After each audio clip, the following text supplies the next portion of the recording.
Within a dark and menacing castle, the Demon Lord is getting ready to begin his conquest to take over the world, and to do that, he summons his 4 demonic generals: Olmandra the Inferno, Sylphid the Storm, Gnome the Earthen Bastion, and finally he summons the most cynical and soulless of them all, an underpaid Japanese salaryman. Denouski started working for his company as an insignificant salaryman, but he was hope-filled, and surely he would make his way up the promotion ladder at some point. However, while Denouski was working hard for the sake of the company, his colleagues were all kissing up to their boss, so they ended up getting promotions while Denouski ended up getting shipped off to another country to work on expansion. Upon arrival, Denouski found that literally nothing was getting done because the site had no funding. He tried to convince his boss to approve more funding so they could buy the necessary equipment, but that would cost money, so his boss refused and yelled at him for wasting money. The locals couldn't care less about the job if they weren't going to be given the necessary tools, so they left and Denouski ended up having to do everything by himself. However, after seeing how hard Denouski was working even though he was by himself, the locals were inspired and soon returned to help him out.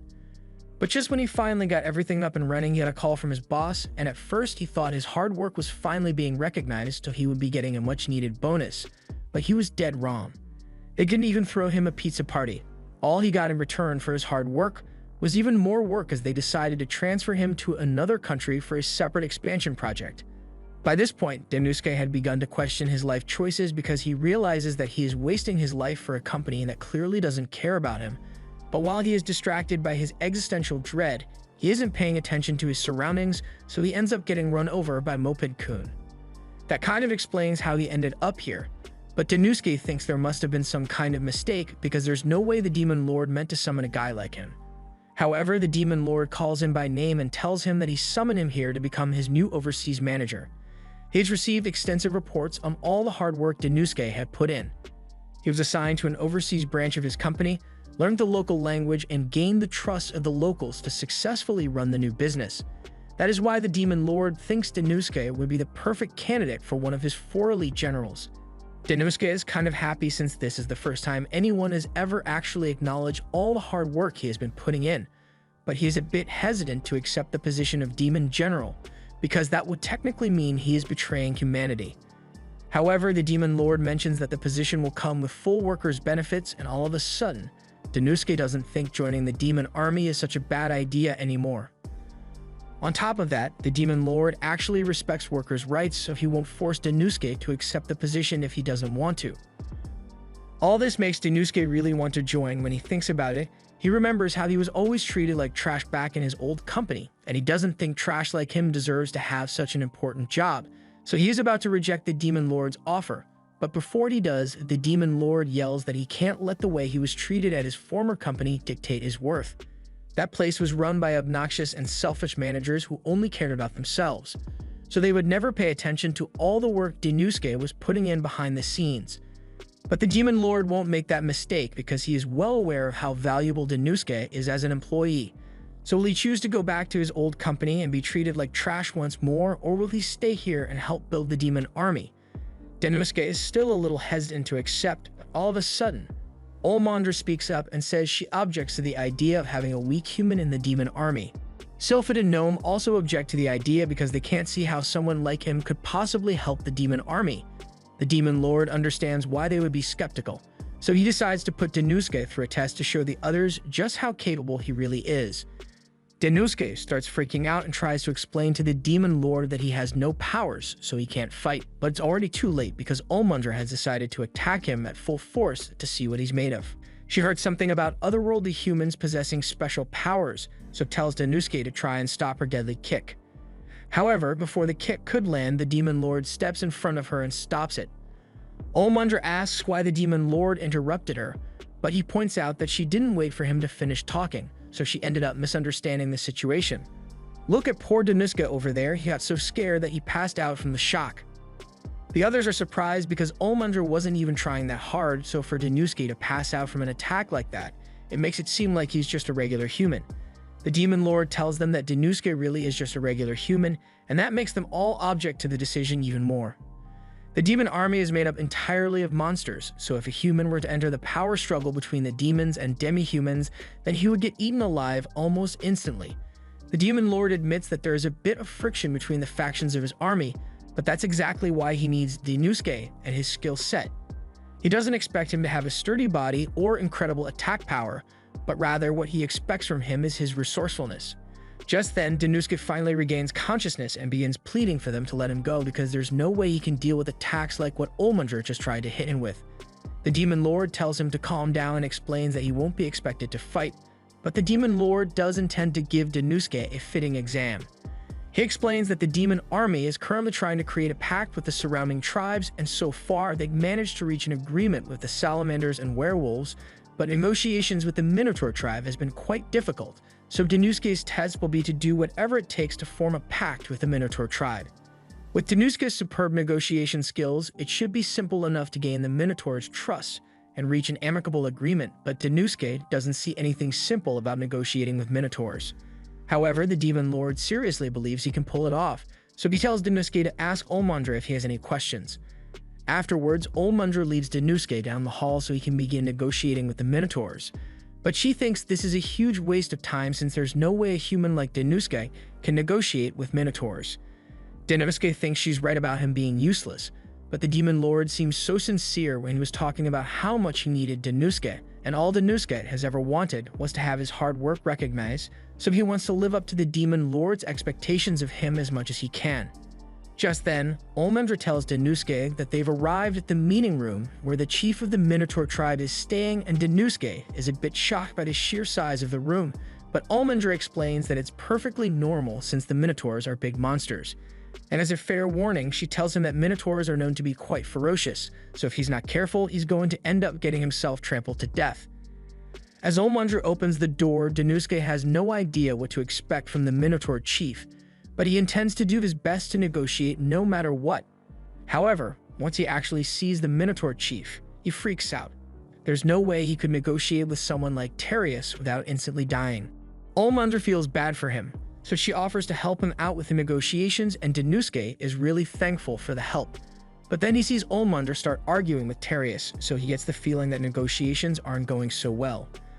Olmundr doesn't understand how Tereus could be dissatisfied with everything they've provided for him, and Tereus says she doesn't understand what he's saying, so no headway is made on the pact, and Olmundr leaves the meeting room. Olmundr really doesn't understand why it's so hard for Tereus to agree to the pact now when he was initially open to the idea. Just when they were about to finalize the agreement, he started yelling nay, nay over and over again. Olmundr came back several times to see if he would agree to the pact again, but all he would ever say was nay, so she couldn't understand what he wanted. Olmundr can't possibly see a resolution, so she's going to leave the rest for Denouske to figure out, although she fully expects him to fail miserably.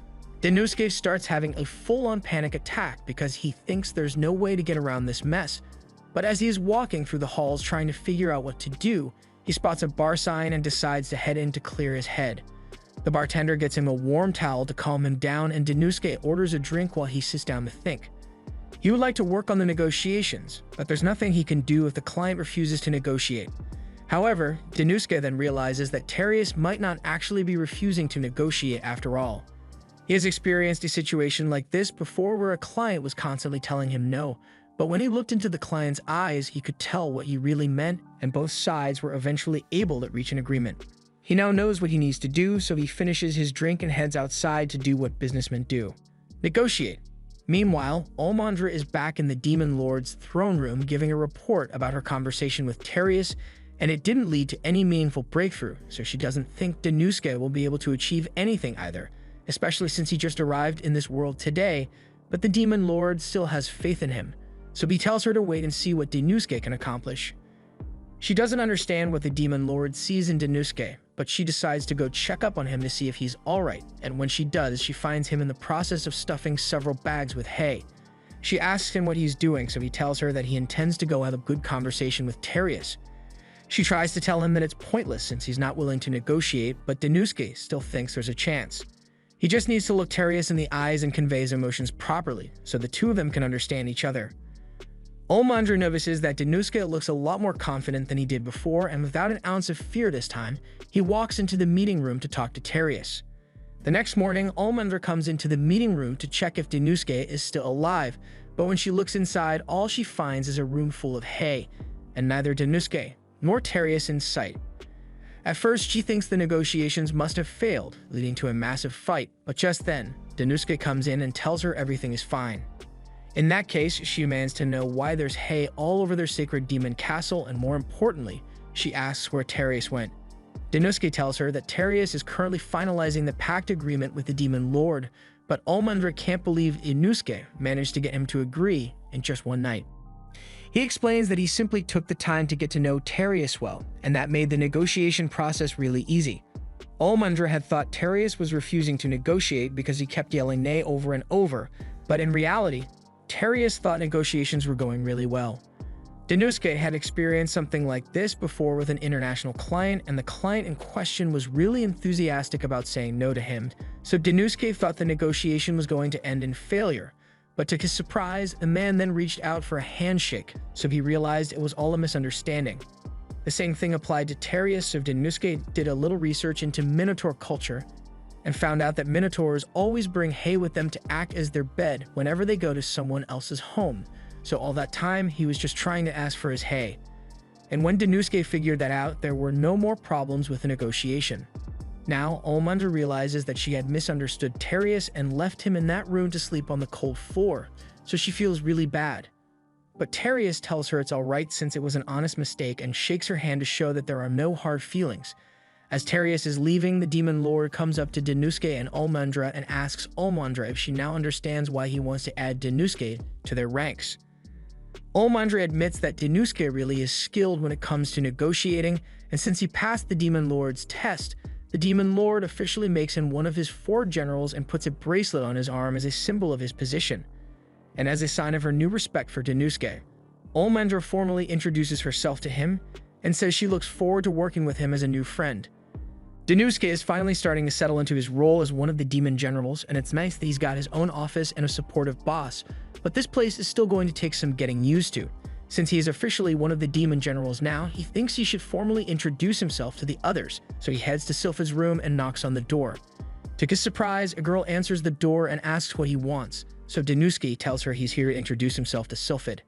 The girl then coldly tells him that she's Sylphid's assistant, and he's a very busy man, so she can't let Danusuke disturb him. Danusuke is disappointed, but he knew he was bound to face some pushback from the other demon generals, so he decides to just come back later to try again. However, before he could leave, Olmundra comes running up to him because she has something important to say. The Demon Lord has another assignment for Danusuke, so Danusuke goes to meet with him immediately and is informed of an agreement he is working on. For the demon army to grow in strength, he needs the support of all the surrounding demi-human nations, and among all those nations, the Ogre tribe is particularly influential. They possess a military force equal to that of the demon army, and as a result, they could become a threat to the demon empire if they were to become hostile. That is why the Demon Lord wants to have a merger negotiation with them so they can combine their forces, but the ogres are notoriously difficult to negotiate with, so nothing has been decided on yet.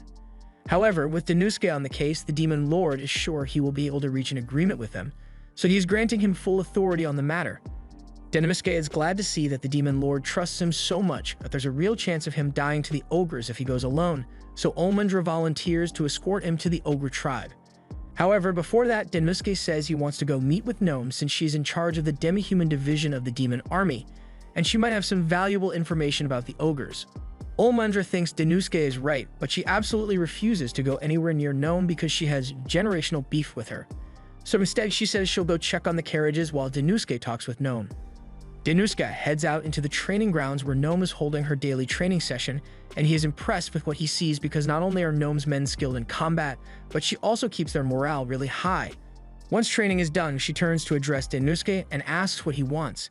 Danusuke tells her he's here to ask if she knows anything about the Ogre tribe, and she doesn't know much, but she tells Danusuke that their leader, Ogre, is notoriously difficult to have a conversation with, so he's going to have a hard time negotiating with him. There's nothing she can really do to help him on this one, and she would never want to work on anything with Olmundra anyway, so she asks Danusuke to get her out of here. Danusuke didn't even realize Olmundra had been standing behind him, so he asks her why she's here and why she's so angry. Olmundra says she already finished checking the carriages, so she came to get Danusuke since she was worried about him, but she can't contain herself after seeing Gnome, so the two start arguing, and Danusuke is starting to get worried about how much Olmundra and Gnome hate each other. Danusuke and Olmundra eventually arrive at the Ogre Castle. But before they could enter, they are stopped at the gate and told to wait until Ogier gives them permission to enter. Olmandra thinks it's ridiculous that they are being kept outside so long, but Danuske has seen this before and knows Ogier is just trying to use this to throw them off so they won't be able to negotiate. That's why it's important that they keep their cool, but Olmandra is on the verge of exploding in rage. Thankfully, before she could act out, Ogier's assistant comes out and tells the two that they may now enter, but as they walk in, Danuske notices how scruffy Ogier's armor look. Eventually, they make it to Ogier's throne room and come face to face with Ogier himself. But when Olmandra tries to start the negotiations, he tells her to shut up. He doesn't care why they are here because he's never going to listen to what they have to say unless, of course, they came to surrender to him. In which case, he might hear them out, but only if they agree to kill their chief, the Demon Lord. Olmandra can't believe the levels of bullshit she just heard from Ogier's mouth, so she's about to crash out right now. But Danuske grabs her hand and tells her to calm down because a violent crash out is exactly what Ogier is hoping for. He then turns to Ogier, and in his most polite businessman voice, he says he and Olmandra are going outside to have a brief chat. Outside, Olmandra lets out all her rage and curses the very existence of Ogier for daring to say such a thing. She's fully prepared to go back in there and tear Ogier limb from limb, but Danuske calms her down and tells her they can't react to his provocation because that's exactly what he wants. He is intentionally saying things to get them angry in hopes that they cause a scene so negotiations break down. That way, he can avoid directly rejecting the negotiation and blame its failure on the two of them. Now that she knows what Ogier was trying to do, Olmandra decides to calm herself down, but she's still really frustrated by the fact that Ogier insulted the Demon Lord. To be honest, Danuske is just as angry, but acting on that anger would only hurt their chances of success here, so they have to be careful about how they respond. With that said though, Ogier isn't willing to negotiate, so there's not much they can do at this point. Just then, the girl from before shows up, and she introduces herself as Ogier's daughter, Olulu. She knows this may come off as rude, but she has a request to make, so she asks for Danuske and Olmandra's help in dethroning her father. She leads Danuske and Olmandra to an empty room and explains that this is the food cellar, and as they can see, it has no food. The Ogier is known for its strength and influence among the demi-humans, but recently, they've run into financial trouble, and it has gotten so bad that a lot of their people are struggling to find food to eat. Danuske had assumed something like this was going on because when they came in, he saw the terrible state of the Ogier's equipment, along with the cold and empty feeling he got from the castle itself. This kind of situation usually occurs when large companies begin to decline. They make it seem like everything's going well, but on the inside, they are constantly on the brink of bankruptcy. That's exactly what's going on with the Ogier tribe, and Olulu believes that the only way to rebuild it is to rely on the demon army's help. However, her father refuses to listen to her, and on top of that, he is currently sick. They've been trying to keep this fact hidden, which is why they had Olmandra and Danuske wait outside while they prepared him for the meeting, but his condition just keeps getting worse, and soon he's going to pass away.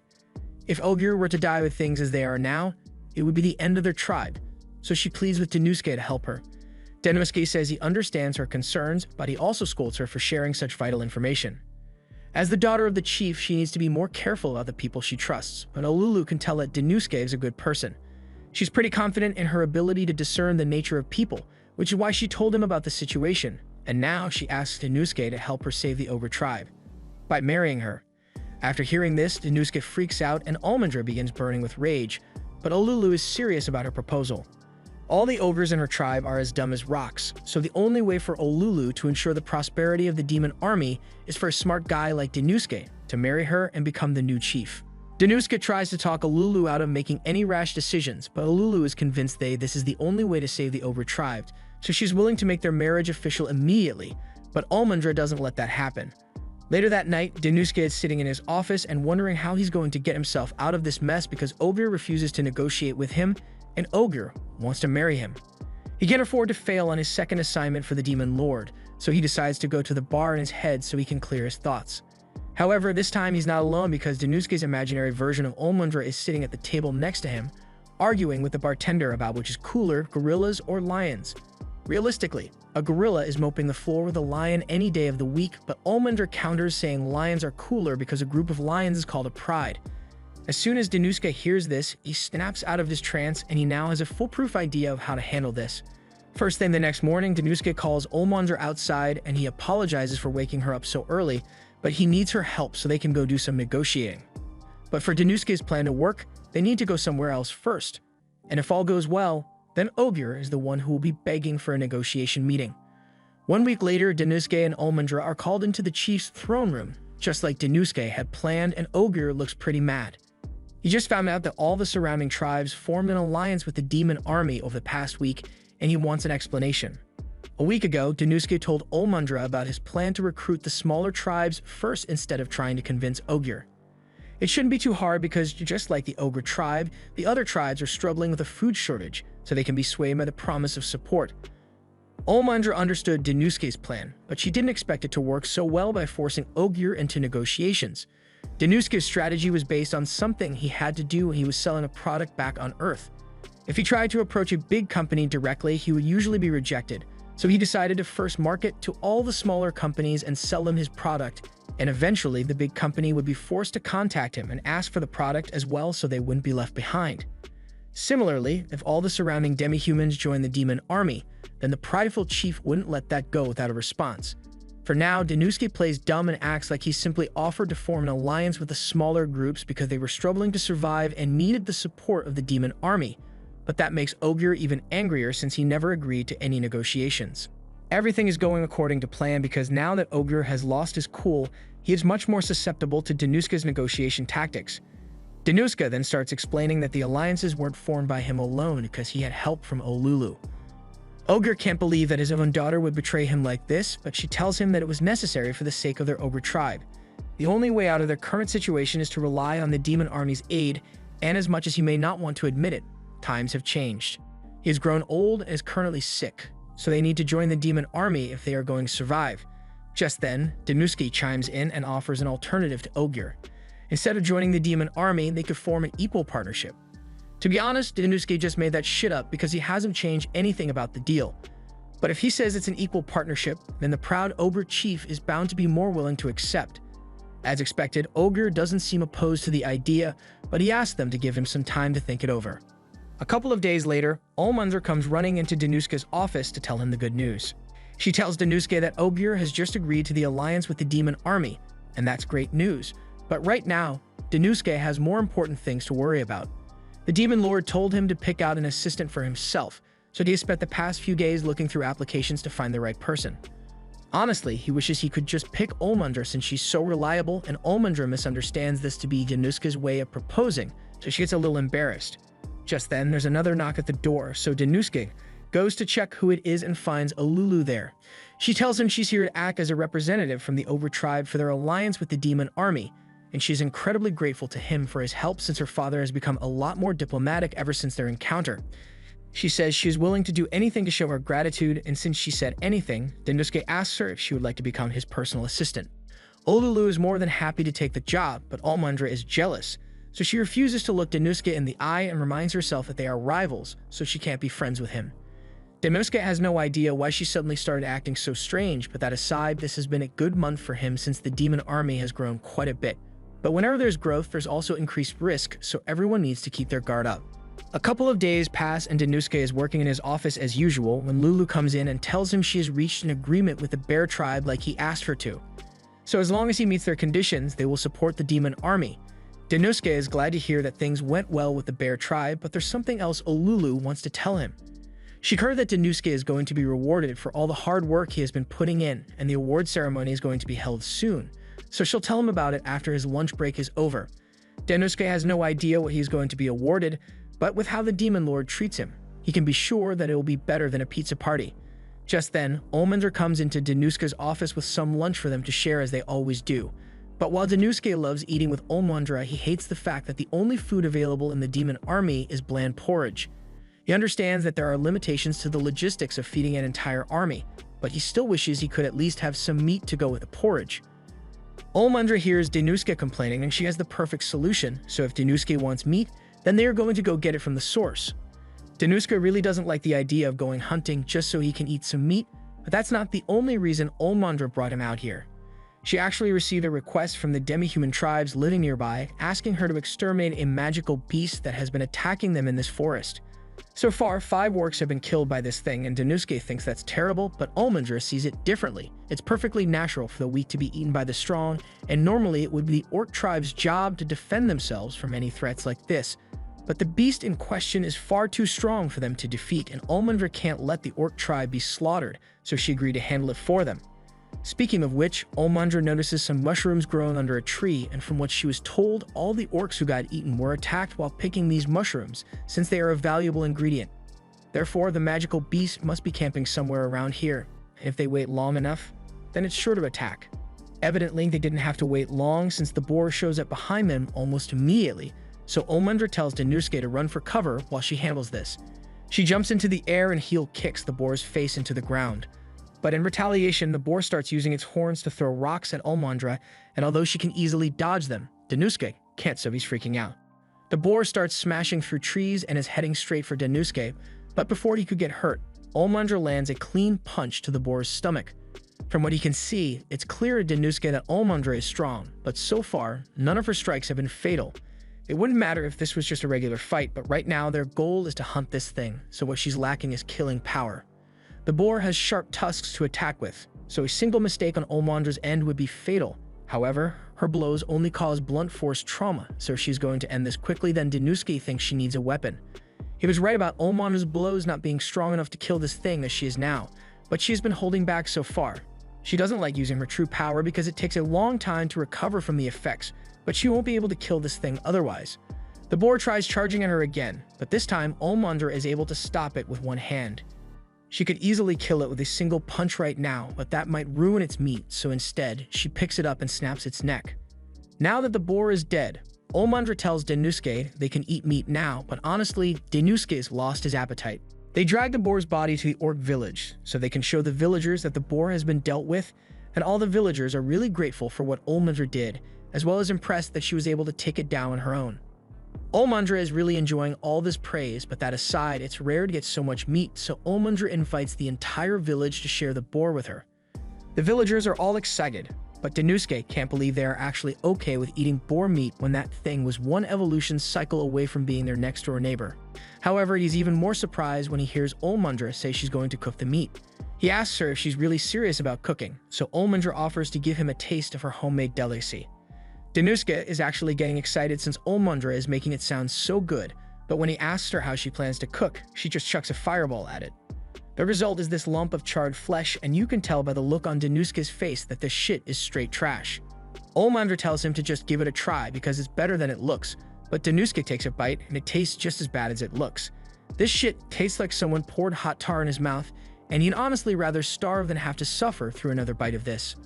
Olmundra tells him it's rude to insult someone's cooking like that, but Danuske tells her it's rude to call what she just did cooking.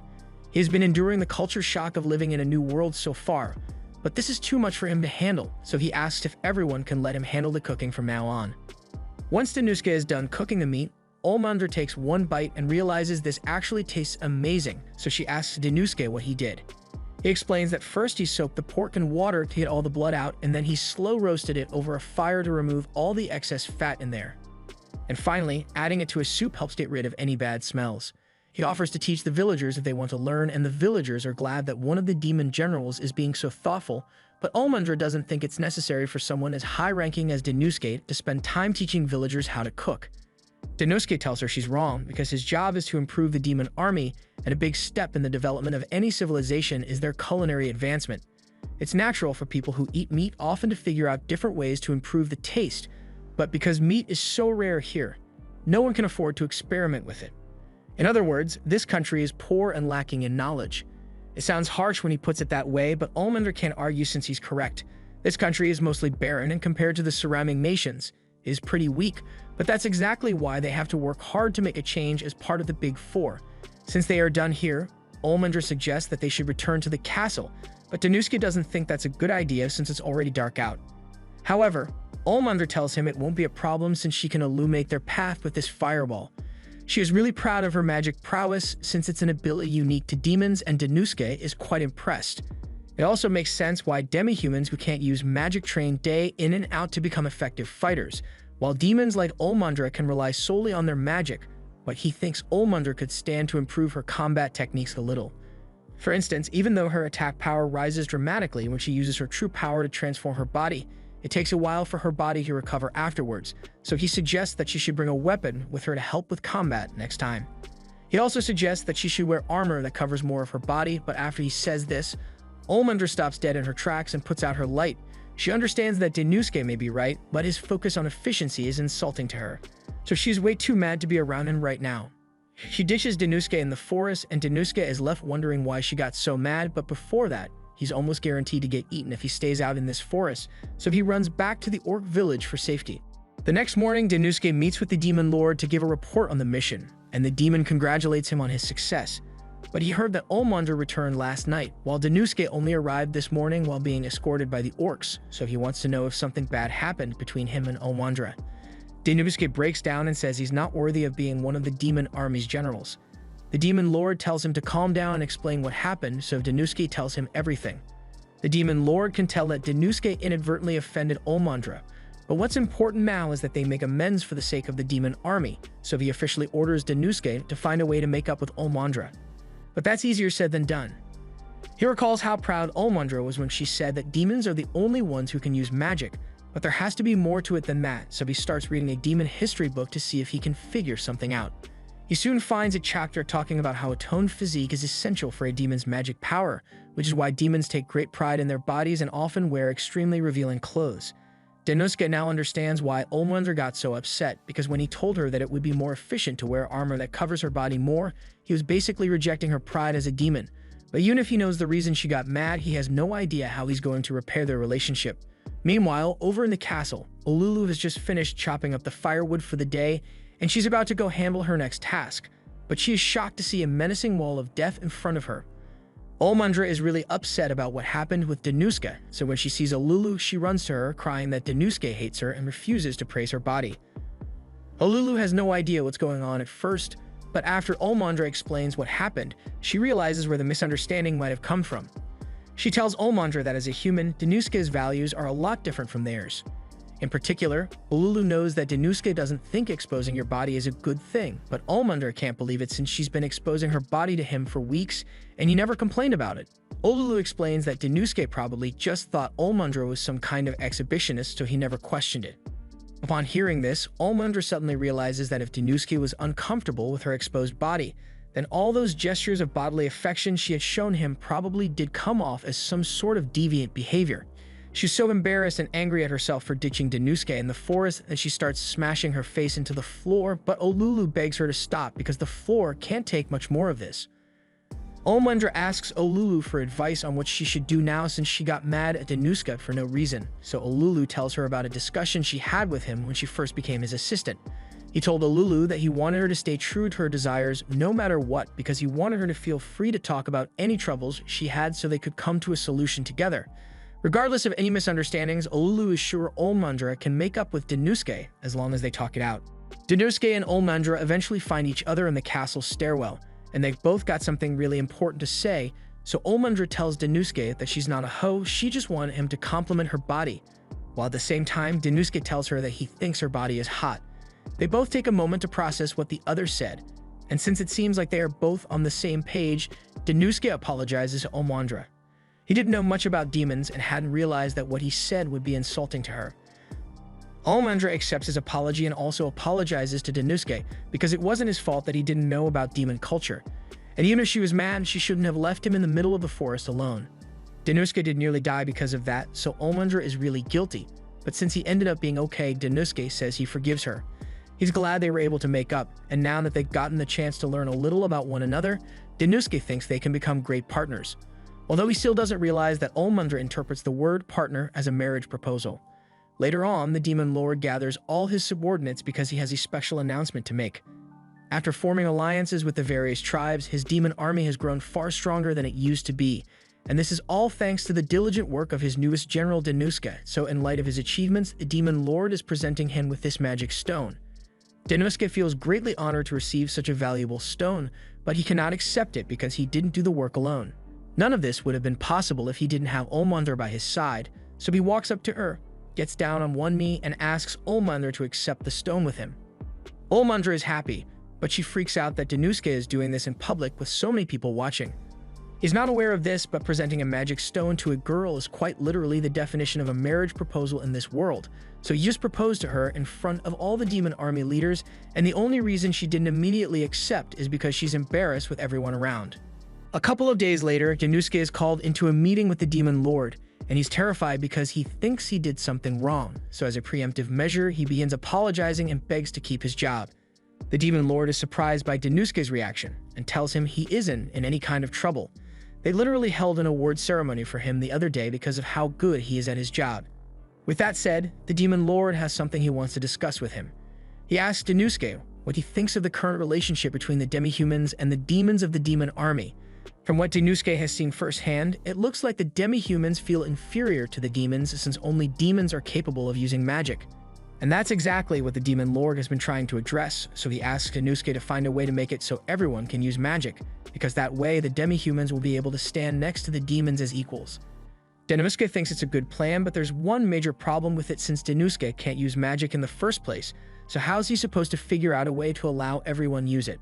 The demon lord realizes that it's a daunting task, but that's why he gifted Dennosuke a magic stone, and he gives Dennosuke full authority to decide how he will use it to accomplish his mission.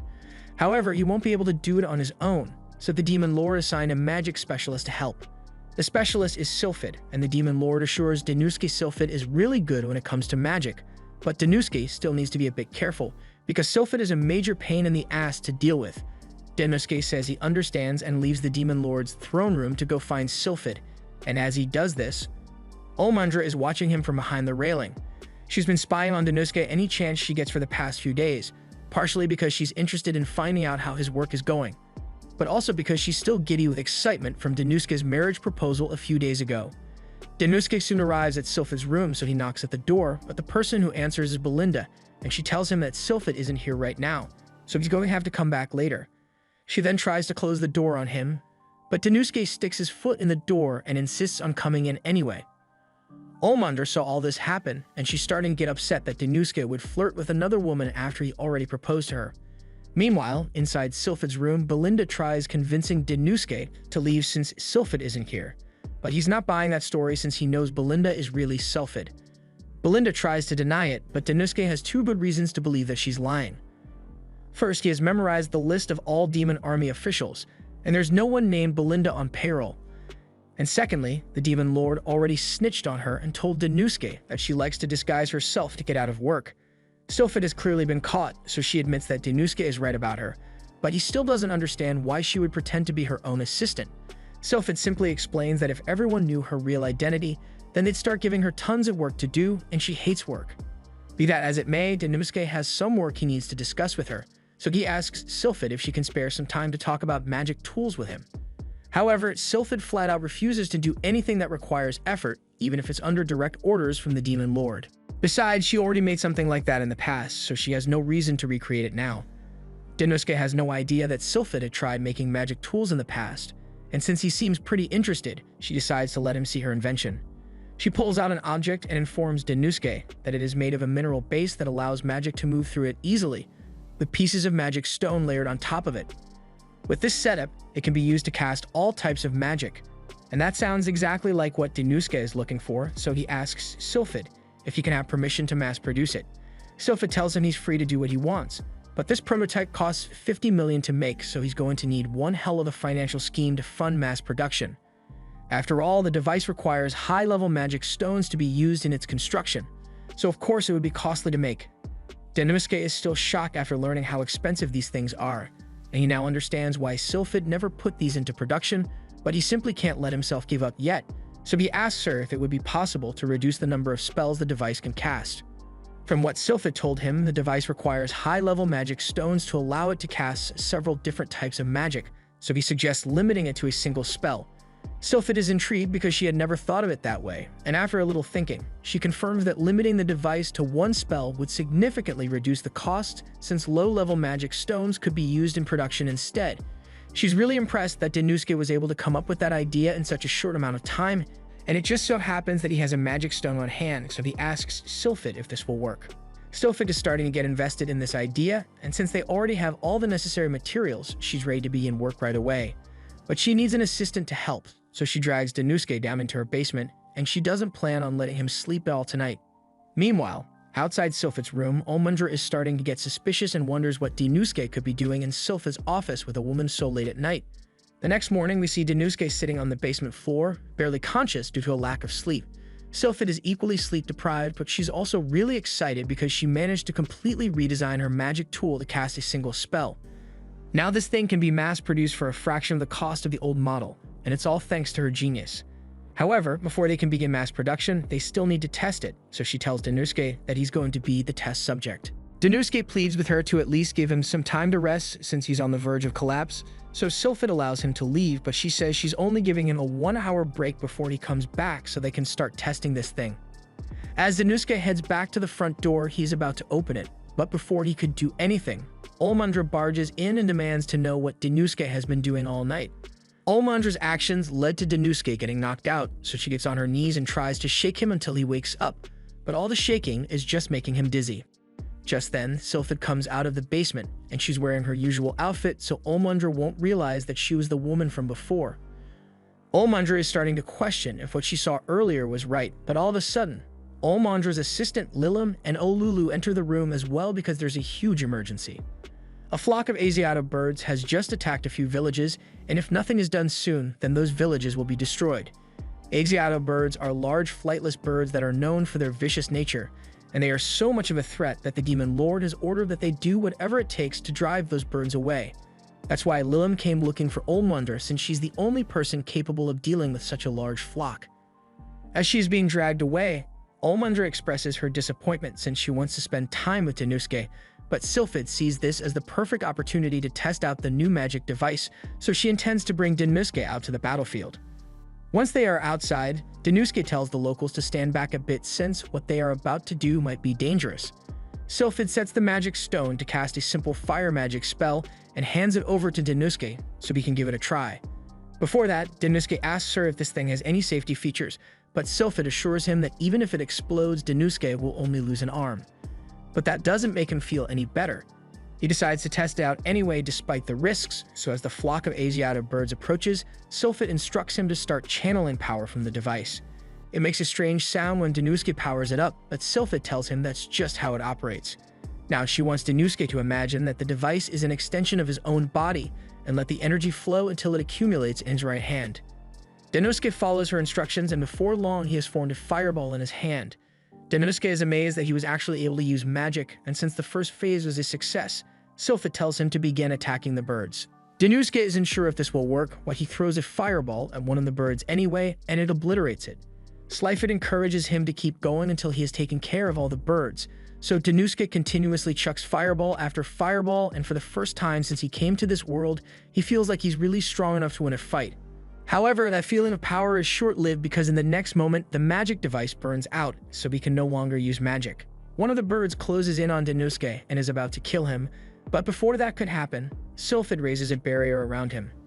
Dinuske tries using the device again, but this time, it just seems to be slowly attracting the birds instead of allowing Dinuske to use magic. Slyphid takes care of the birds that were coming after Dinuske, and then she asks him why he isn't using the device to cast magic anymore, so he shows her the crystal, and it's clearly been overloaded. It looks like low-level magic crystal aren't enough to maintain the device after all, so this experiment is a failure. For now, they did manage to drive the birds away, so the villagers celebrate by making a pot of stew with the bird meat. While Dinuske is getting a bowl of stew, Sylphid is over by the tree, playing with one of the demi-human children. Dinuske comes over and expresses his surprise because he was under the impression that all demi-humans were strong, but he had no idea that some of them were this weak. Sylphid agrees with him, but even though they are weak, demi-humans like them are still very kind, and it reminds her a bit of her past. Sylphid was born into a merchant family of elves, but things went wrong and she ended up getting kicked out. She then lived as a wanderer for a while until she was welcomed into a village of demi-humans. The demi-humans were extremely kind to her, but none of them could use magic, and because of that, they lived in poverty. Sylphid wanted to help them, so she set out to invent a device that would allow them to use magic, but along the way, she got distracted and forgot her original reason for all of this. She turns to Dinuske and tells him that her goal as a researcher is to help people, so they need to make this project a success no matter what, especially since more of those birds are bound to attack this village again. Dinuske thinks about it for a minute, and he comes up with a great idea, so he asks Sylphid if she can make more of those magic devices by tomorrow morning. Since she already created the designs, it shouldn't take long to make more, but she won't be able to make any improvements to the design without her tools. Denouske tells her she doesn't need to make any improvements since what he's trying to do will work with the current design. The next morning, Denouske and Sylphid head out to confront the flock of birds charging towards the village, and before the birds could make it all the way here, Denouske activates the magic devices that he had stuck in the ground ahead of time. The sound from all the devices powering on at the same time is so disturbing to the birds that they all change their minds about attacking the village and run away. And best of all, since no actual spells were ever cast, the magic stones in the device will last for a very long time, meaning they can keep the remote villages safe while also saving on costs. The Demon Lord is greatly pleased with the innovation the two of them achieved, so he commends them both and asks Sylphid to begin mass production of the magic devices so they can be distributed to all the villages that need them. A little while later, Denouske meets up with Sylphid to thank her for all her help because he never could have achieved this result on his own. Similarly, Sylphid thanks Denouske for his help because he got her excited about her research again and reminded her that she's doing this to help people. She is truly grateful, so she tells him that if he ever needs help with something, he can come ask her. And before she leaves, she gives him a magic device she made especially for him. The other ones could only handle 10 spells at max, but this one can handle at least 30, so it should help him if he ever finds himself in danger. Denouske then returns to his office and he is more motivated than ever to get his paperwork done, but before he could even start, he gets knocked out when Olmundra comes barging in. She just heard about the whole research assignment with Sylphid, and she wanted to apologize to him for thinking he was flirting with another woman even though he proposed to her. But then she sees him unconscious on the floor, so she rushes to his side to see if he's okay. Later on, Denouske invites Olmundra out on a shopping trip, and Olmundra was so nervous about it that she went to Olulu to ask for some advice. Being asked to go shopping with him could mean only one thing, so Olmundra is certain that Denouske asked her out on a date. And since that is the case, she plans to pull out the big guns to impress Denouske. Olmundra intends to wear nothing but this bikini to showcase as much of her body as possible, but Olulu tells her that might not be such a good idea. Denouske would be uncomfortable with that much exposure, so it might be a better idea to go with something a little more conservative. Olmundra followed Olulu's advice, and thankfully, Denouske seems to really like her outfit, so she thinks this date might go well and her relationship with Denouske might go to the next level. Unfortunately, this is Denouske we're talking about, so the only reason he called Olmundra out to go shopping was because he wanted to research the market. And Olmundra is seriously bummed when she realizes this isn't a date after all. She's practically burning with anger, but she still wants to help Denouske out, so she asks him what kind of research he is conducting. Denouske explains it's always a good idea to get the opinions of the locals because it might give him a different perspective and help him improve the demon army. Although for now, he says he just wants to enjoy the scenery with Olmundra, which catches her off guard, but this is still not a date though. As they approach one stall, the stall owner happens to recognize Denouske as one of the elite demon army generals. Denouske is surprised that people know who he is, but there have been rumors going around about a human that the Demon Lord personally summoned, and Denouske's suit makes him stand out quite a bit. The man also recognizes Olmundra, and since she and Denouske are out here together, he assumes they are on a date, but Olmundra denies it because Denouske already made it clear that this trip is work-related. She explains that they are here to conduct market research, and since that's the case, the man offers to show them some of his finest goods, a set of pure gold ornaments, and since it's not every day he gets patronized by army generals, he even offers to give them a discount if they purchase these 2 cups as a pair. The man begins explaining that these cups are usually bought for couples that are getting married, but without giving it a second thought, Denouske says he wants to buy this for himself and Olmundra, which gives Olmundra mixed signals since this looks like Denouske is trying to flirt with her. But in reality, he just bought the cups so he could get some information from the shopkeeper, so Olmundra is once again disappointed. After a little more investigation, Denouske sits down with Olmundra to have some coffee while he goes over the results of their research. According to his findings, the recent alliances formed with the other demi-human territories have been well received by the people, so the different cultures are integrating nicely. However, this has also led to some negative side effects. Specifically, the increase in population has caused an unprecedented food shortage, and the price of staple crops like jim are too high for people to afford. Olmundra noticed the rising prices too. She went to one of the food retailers and demanded to know why they were making jim so expensive. But even while being violently shaken, the retailer told her that he can't afford to lower his prices, otherwise he would go into debt. The price of jim is definitely being inflated, but if the retailers aren't the ones doing the price gouging, then it must be the work of the wholesalers. Wholesalers are the ones in charge of distributing goods after bulk purchases from farmers. Usually, this arrangement would work fine, but there's the chance that the wholesaler might be artificially raising the prices of the gym to maximize profits, and since the retailers are forced to buy at the inflated price, they too must increase their prices in order to stay in business. Since the wholesalers are likely responsible for this, Olmandra thinks they should march into their building and demand that the prices be made normal. However, Danuske doesn't think that's a good idea, since what he said about the wholesalers being responsible is still pure speculation right now, and they can't risk making the wholesalers angry because it could cause a national disaster if they aren't careful. While sales are managed by a large commercial guild, and they command a fair bit of power, so before they act they need to gather more information regarding the matter. With that said, Danuske says they are done with their market research for the day, but there's still a lot of time before they have to return to the castle, so Danuske asks Olmandra if there's anything she wants to try in the meantime. Olmandra is excited since this might be her chance to have a proper date with Danuske, but then all hope of alone time with him goes out the window because Gnome shows up. Danuske is surprised to see her here and asks if Gnome came out to do some shopping as well, so she explains that today is an important day for her people, so she is here to buy gifts for the people she cares about. In this case, she is buying gifts for her comrades from the demon army, but she's still got beef with Olmandra, so Olmandra won't be getting anything from her. Just then, Gnome is approached by two rat demi-humans, and they plead with her to help save their store from bankruptcy. These two seem pretty desperate, so Danuske and the others decide to follow them back to their store and ask what the problem is.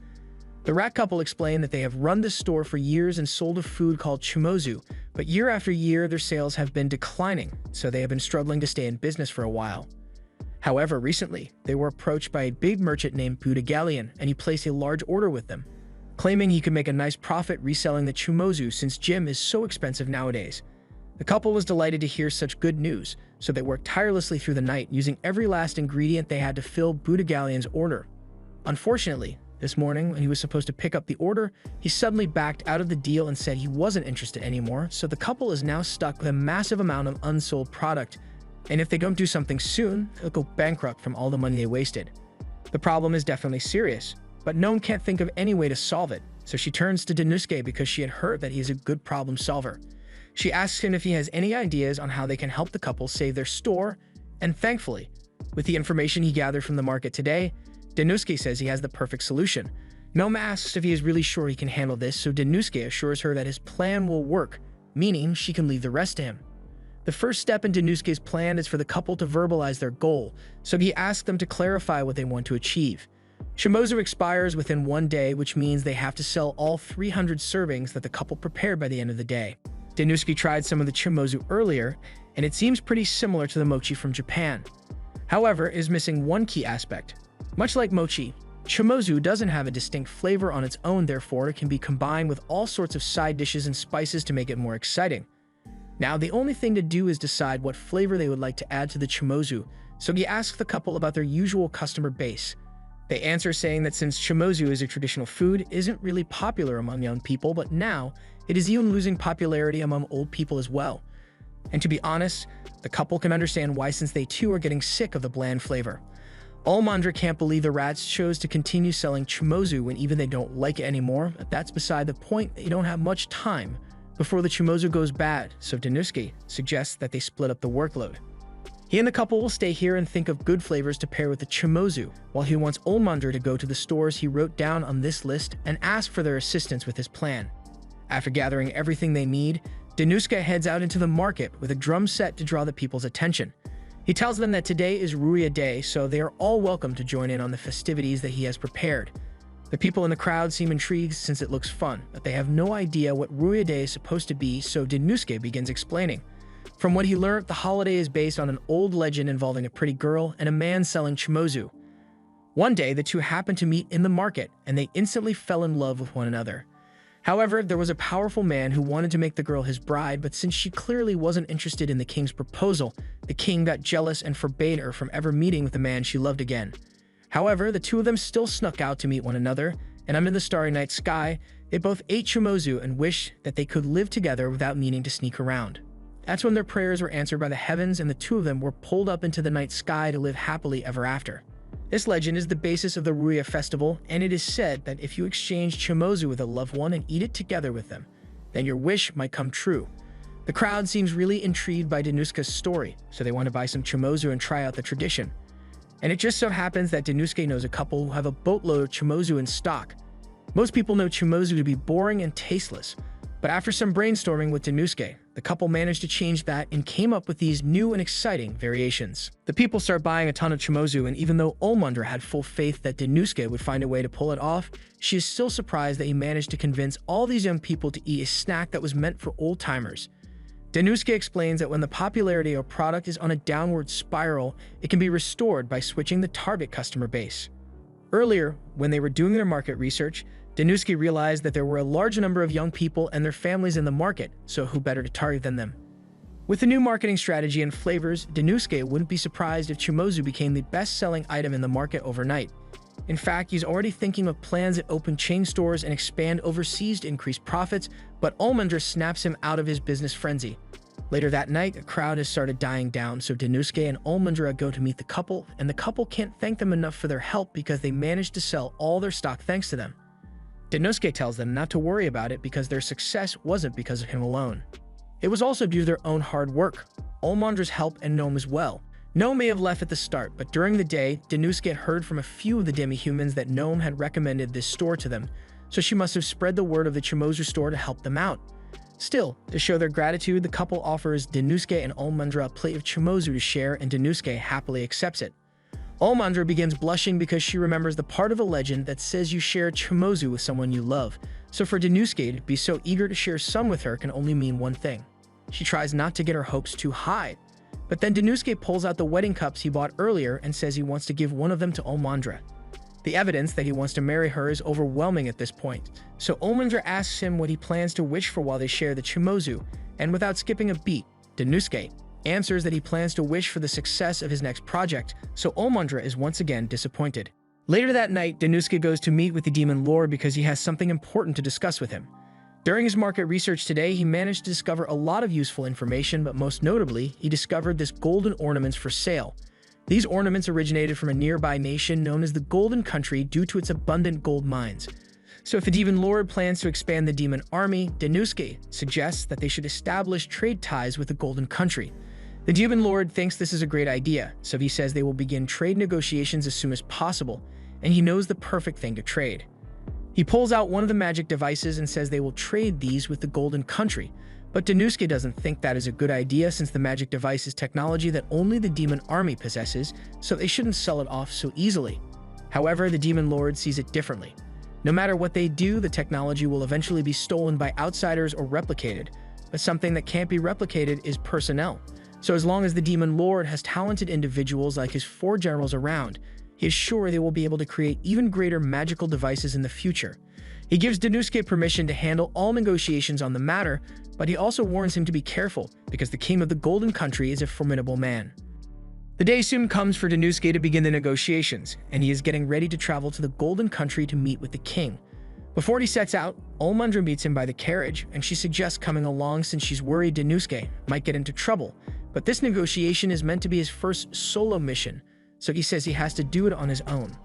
Olmundra understands that he wants to do this on his own, but she warns him that the king of the Rampage Country has a really short temper, so Danusuke needs to be careful about how he talks to him. For example, the king once fed a merchant to a crocodile because he kept trying to sell him a carriage extended warranty, and upon hearing this, Danusuke is starting to get worried as well. He still has to go though, so Danusuke's carriage sets out, and as he leaves, Olmundra shouts words of encouragement and reminds Danusuke to stay away from the Golden Country's women. After a long journey, Danusuke finally arrives in the Golden Country known as Rampage, and it is as lively as the rumors say. He's glad he chose to pursue negotiations with this country because until now, the demon army has only exported crops such as gem for foreign exchange. However, due to the sudden increase in population, not only is the demon army using up its entire gem supply, but has also had to rely on the importation of those crops as well.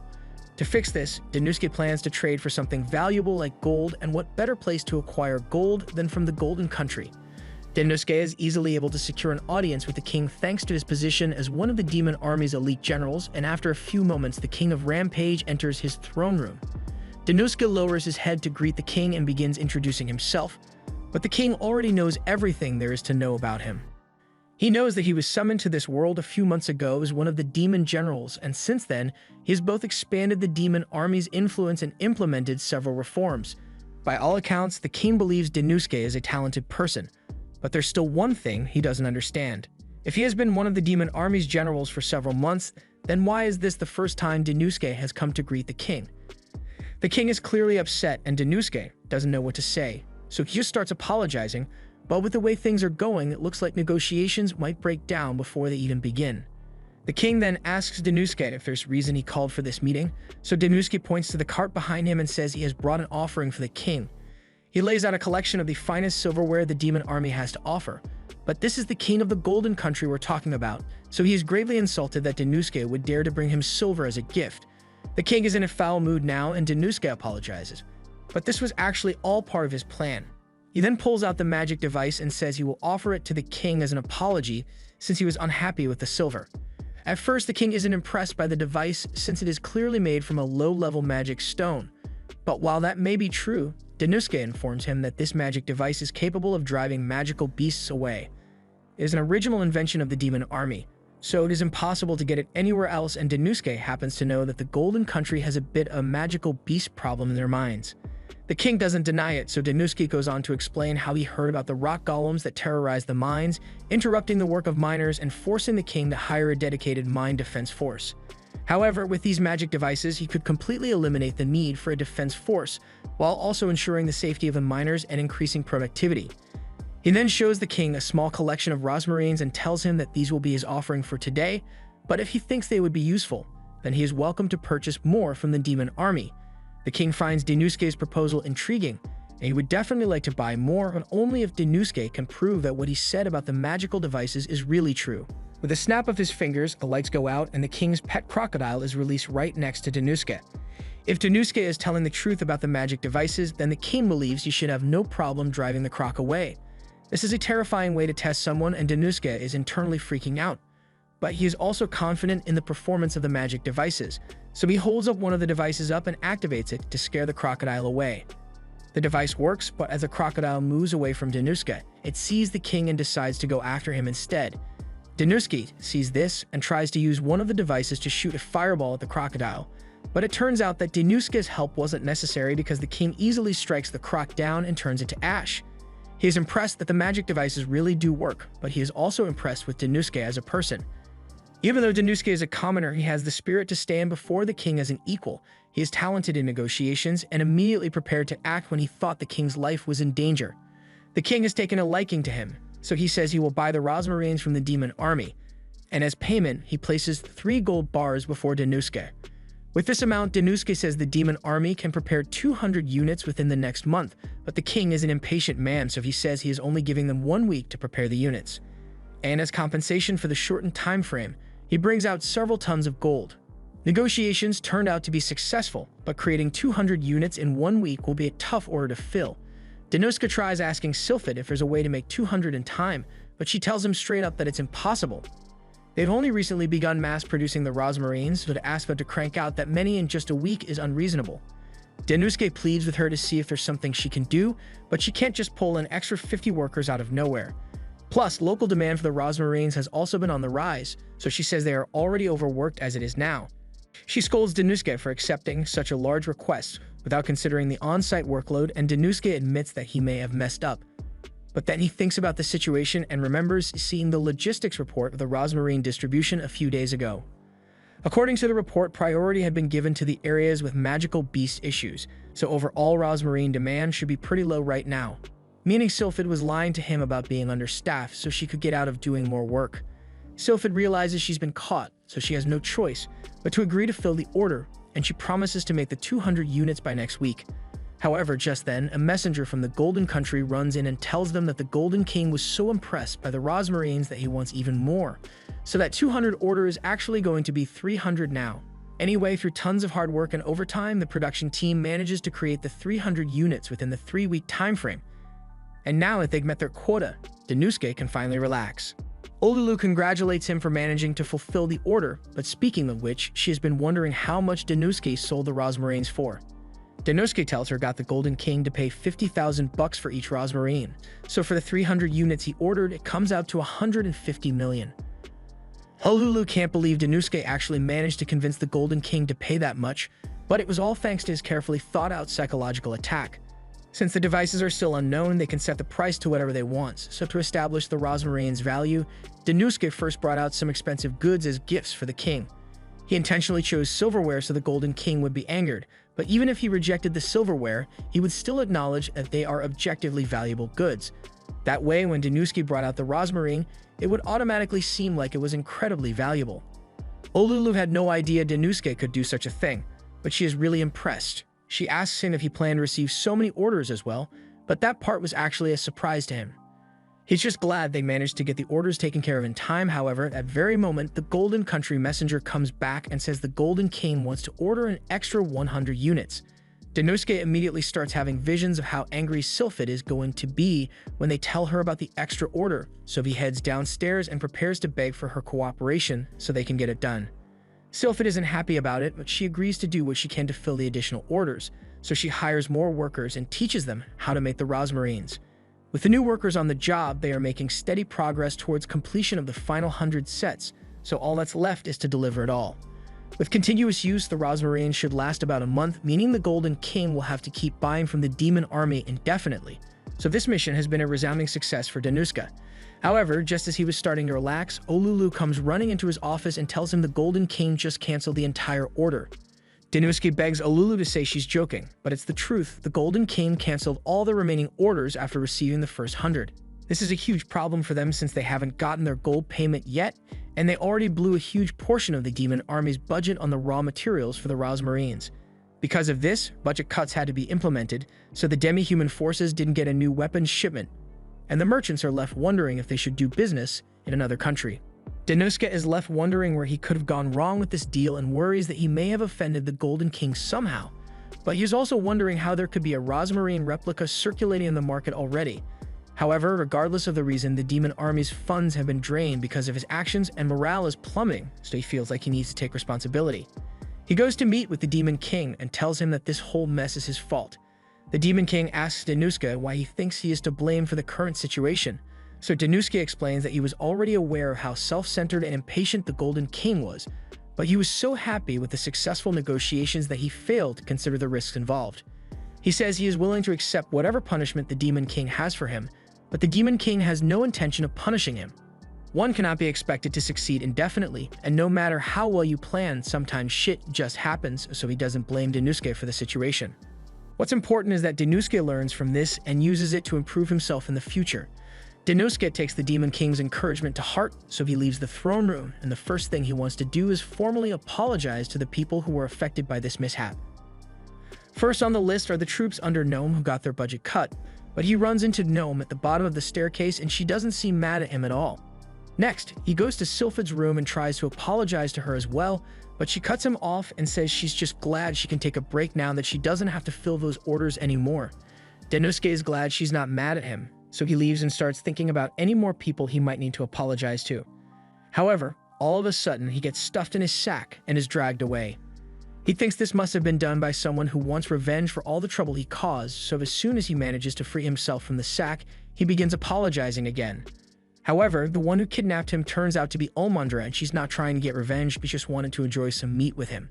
The two sit down together, and Danuske asks her if she's trying to cheer him up, and Olmundra gets all flustered, but she admits that that's exactly what she's trying to do. Danuske thanks her for being so considerate, and Olmundra realizes this might be the perfect time to score some relationship time with Danuske, so she starts scooting closer to him. But all of a sudden, Olulu shows up behind the two of them, so Olmundra pulls away.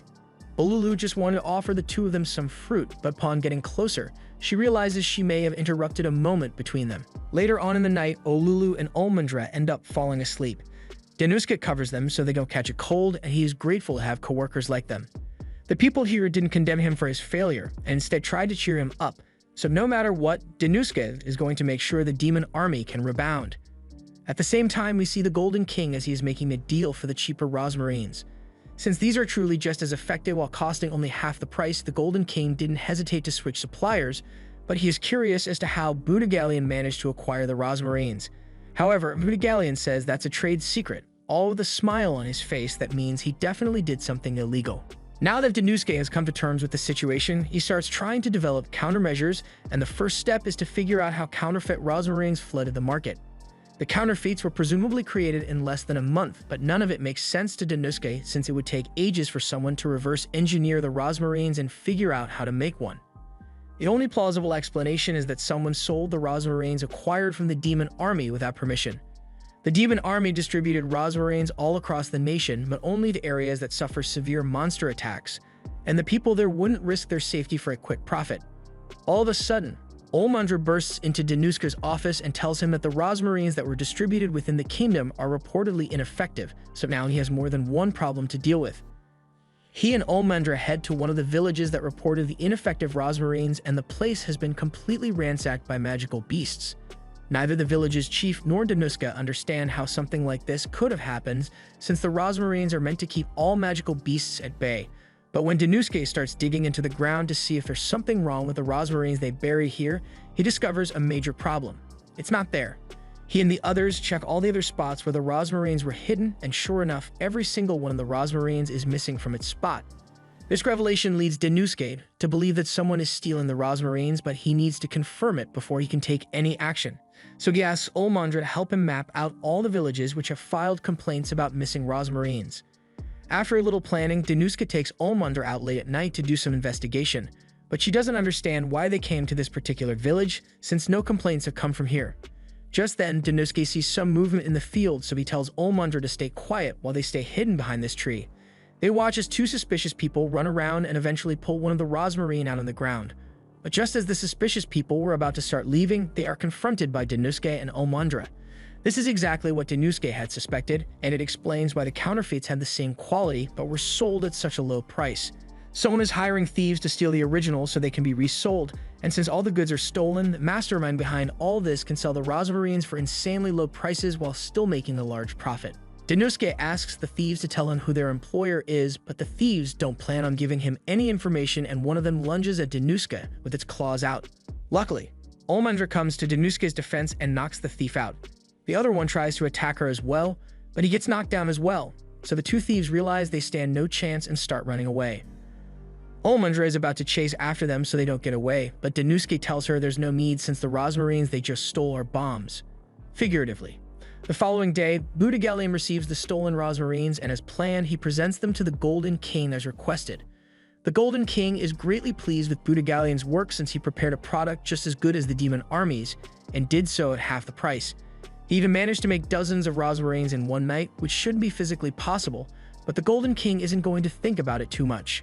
He praises Budigalion for being such an excellent merchant, and Budigalion accepts the praise because he prides himself on doing whatever it takes to make his customer happy.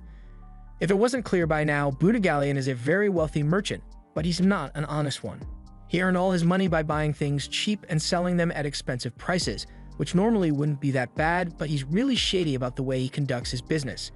When he first heard about the Rampage Kingdom forming a contract with the demon army, Budigalion immediately knew this would be a great opportunity to make a quick profit, so he got his hands on one of the rosmarines and tried to have his craftsman reverse engineer it so he could create his own.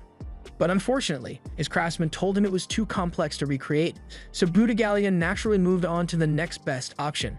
He stole the rosmarines directly from the demon army. Of course, what he did is very illegal and immoral too, but as long as Budigalion gets his gold, he doesn't care what he has to do.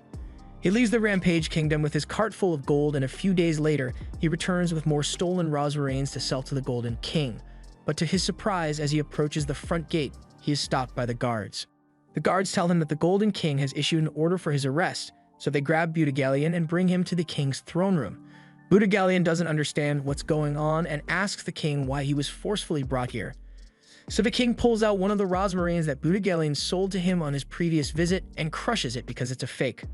All the rosmarines Budigalion brought were fake, so he wants an explanation.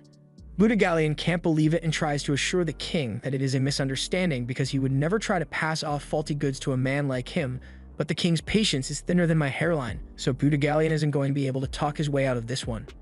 To make matters worse for him, there's someone else here who has something to say, so Danuske walks out from the shadows and introduces himself to Budigalion. Budigalion is even more nervous than he was before because he has heard the rumors about Danuske, the demon army general, and he is absolutely terrifying. It is said that he had the power to bend the Minotaurs and other powerful demi-humans to his will, and has achieved many other things in just a few months.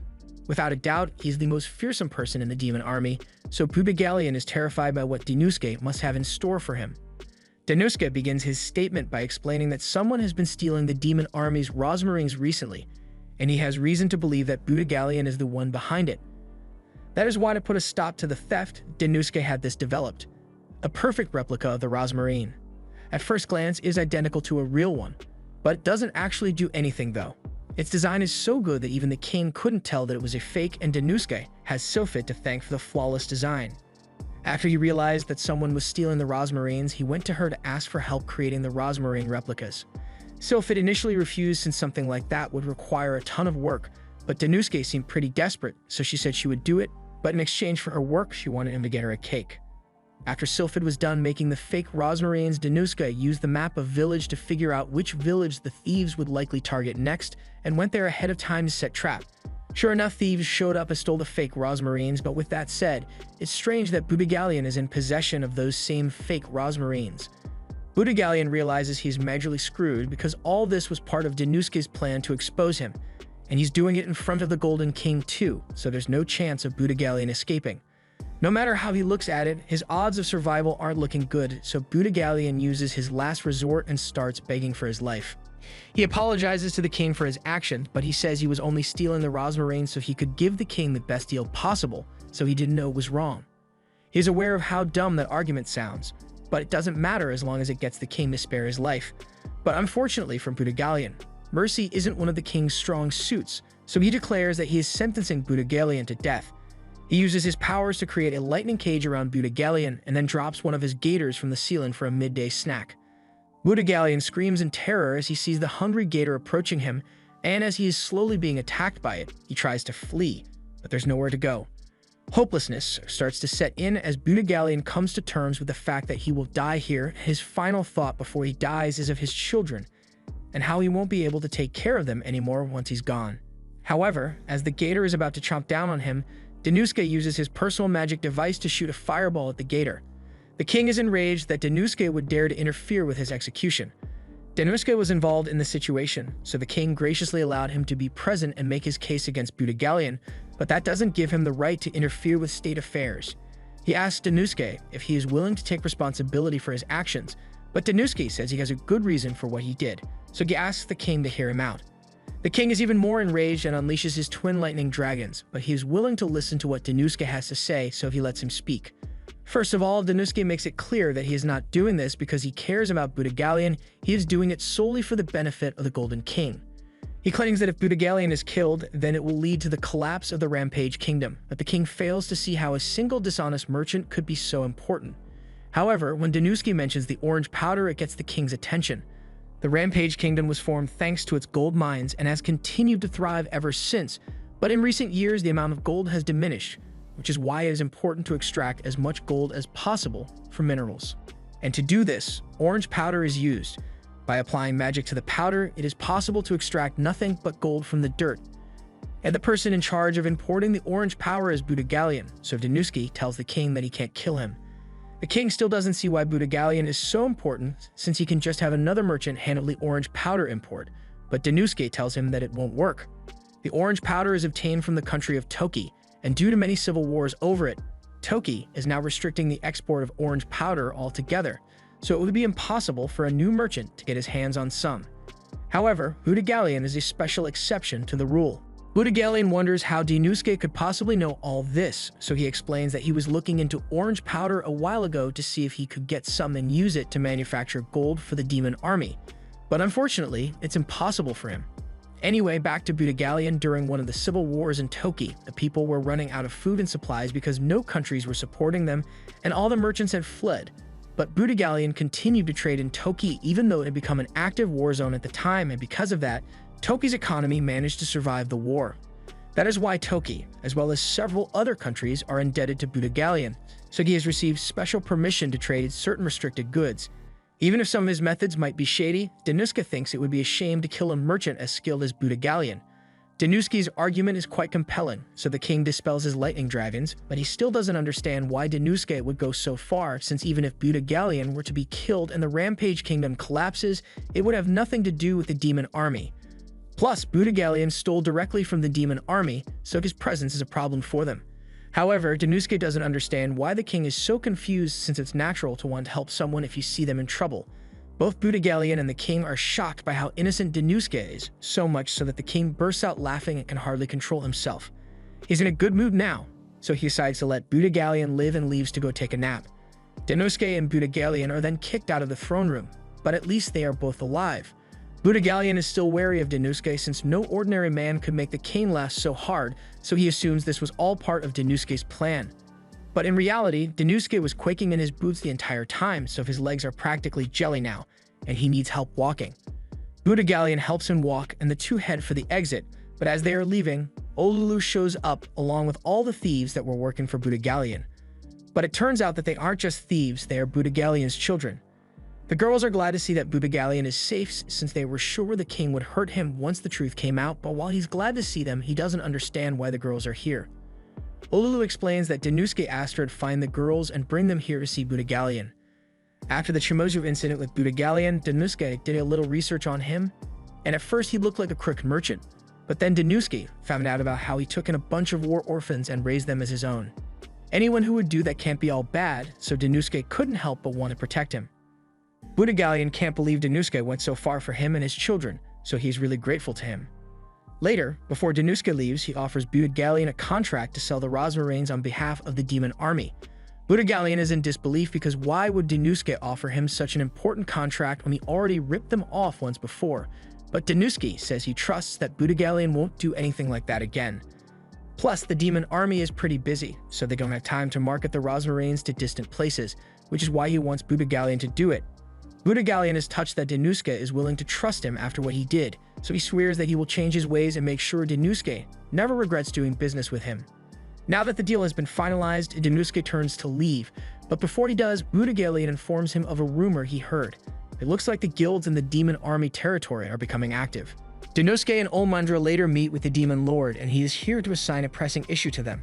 The price of food in the nation has been on the rise recently, and it's starting to get so bad that the average citizen can no longer afford to eat. He wants Danosuke to find a solution to this problem at once, and Danosuke is more than happy to take on the task. He begins thinking about the issue and realizes that the high cost of food must be due to the guild controlling the supply, but he doesn't understand why the guild would do such a thing. Olmundra thinks the guild is doing all of this out of greed, so she offers to handle it and knock some sense into the guild officials, but Danosuke thinks it'll take more than that to solve the problem. Just then, the demon lord tells Danosuke he is dismissed, so he can leave to start working on the food situation, but he has a separate assignment for Olmundra because he needs her to head up north. Danosuke still doesn't know what motive the guild could have for increasing prices to such an extent, but if he wants to find out, then he's going to have to schedule a meeting with the guild master. A few days later, it is time for Danosuke's meeting with the guild master, so he prepares to head out, but as he is leaving, he is stopped by Sylphid, and she looks a lot different than usual. He asks her why she's dressed like that, so Sylphid says she's going to accompany him to the guild, but while she's in this outfit, she wants him to refer to her as Belinda. A certain clan of elves currently holds officer positions within the guild, so she figured it would be easier for Danosuke if he had an elf with him during his discussions. Danosuke thanks her for her concern, but he doesn't think she needs to worry about him since he's going as a representative of the demon army, so there's no way the guild wouldn't take him seriously. Well, they arrive at the guild, and just as Belinda feared, they aren't being taken seriously because they end up being left to wait for 4 hours before the guild master actually comes outside to meet them. And when he finally does come out, the guild master, Viper, just says he forgot about them and shows no remorse whatsoever for making them wait. Danosuke is willing to overlook it, but Belinda isn't so forgiving, so she gets up in Viper's face, and now that he gets a good look at her, he recognizes her as his sister. He and Belinda are siblings, but they haven't seen each other in years since Belinda got exiled from her family years ago, and honestly, Belinda had hoped she would never have to see Viper's ugly face again, but since they are here, she tells him that Danosuke has business he wants to discuss. Danosuke is stunned to find out that Belinda is related to Viper, but that's a matter to discuss later. For now, he tells Viper that he wishes to purchase some grains from the guild because the current supply is too low. Viper feigns ignorance of the issue, but he says that if Danosuke wants him to sell more food to the demon army, then he's going to have to get down on his knees and beg for it. Now, most people with self-respect wouldn't even consider going through with it, but years as an underappreciated salaryman have erased all pride from Danosuke's body, so without hesitation, he falls to his knees and begs Viper to sell him the food. Viper is shocked that he actually did it, and he finds Denosuke amusing, so he apologizes for joking around too much and says he will sell him some food. However, he is selling it at 50,000 gold for one bag of gym, which is ludicrously unreasonable. But he tells them that if they don't want to pay his price, then they don't have to buy it. He then turns to leave, but before he does, he gives Denosuke a little friendly advice. He's way too careless with his pride because groveling like that in front of others will eventually turn him into a mockery. There's nothing more Denosuke or Belinda can do, so they leave the guild, but once they are outside, Belinda is still mad and suggests they should burn the whole place down along with Viper, but Denosuke thinks that might be going too far. Belinda doesn't understand how Denosuke can be so calm after he was humiliated in there for nothing, but for Denosuke, getting down on his knees isn't enough to hurt his pride, so he doesn't mind what happened. He's honestly still in shock that the guild master turned out to be Sylphid's younger brother. Sylphid decides to give him the full backstory and explains that she was born into an elven merchant family, but since elves have a hard time procreating, it is common for them to interbreed with other species. Sylphid herself is a cross between an elf and a fairy, while Viper is a cross between an elf and a lizard. As a result of this interbreeding, the children are often born with characteristics of their mixed species, so there are some who become obsessed with gathering wealth and fame, and that obsession led them to burn down the elf village and sell their own brethren into slavery for profit. Sylphid was so disgusted by their behavior that she left the Lord Penthouse, and since then she has had nothing to do with them. But now that she knows her scumbag brother is involved with the guild, there's no way she's going to let him go unchecked. Denosuke understands how she feels, but he wishes she would have at least given him a chance to talk to Viper before starting an argument with him. That aside, Sylphid asks him what he plans to do now, because there's no way they can afford the ludicrous price that Viper set. Denosuke starts trying to think of a good plan of action, but just then, he's approached by a little girl, and she begs him to save her from the Lord Pent family. The girl's name is Naya, and she tells Denosuke that she is being forced to work for the Lord Pent family, so she wants his help exposing the evil deeds they have committed. Denosuke takes a long, hard look at the girl, and then decides to help because she's cute, but before that, he wants to buy her some proper clothes. He takes Naya to a store and picks out a purple dress for her, and you can tell that he's having fun, but Sylphid is starting to get suspicious that Denosuke is into little girls. Moving on, Denosuke asks Naya if she is willing to act as a whistleblower against the Lord Pent family, and she confirms it, so Denosuke takes her to a restaurant so he can listen to her story. According to what Naya says, the Lord Pent separated her from her family and forced her to work for the guild master. There are any other people like her who are forced to work for very little pay, and is certainly bad, but Denosuke asks if she has any other information she can give him. Naya also tells him that there have been rumors spreading through town about a calamity approaching which will make it hard to buy food. However, all the rumors are being circulated by the guild to scare the people. This way, the guild can raise their prices and the people will still buy it.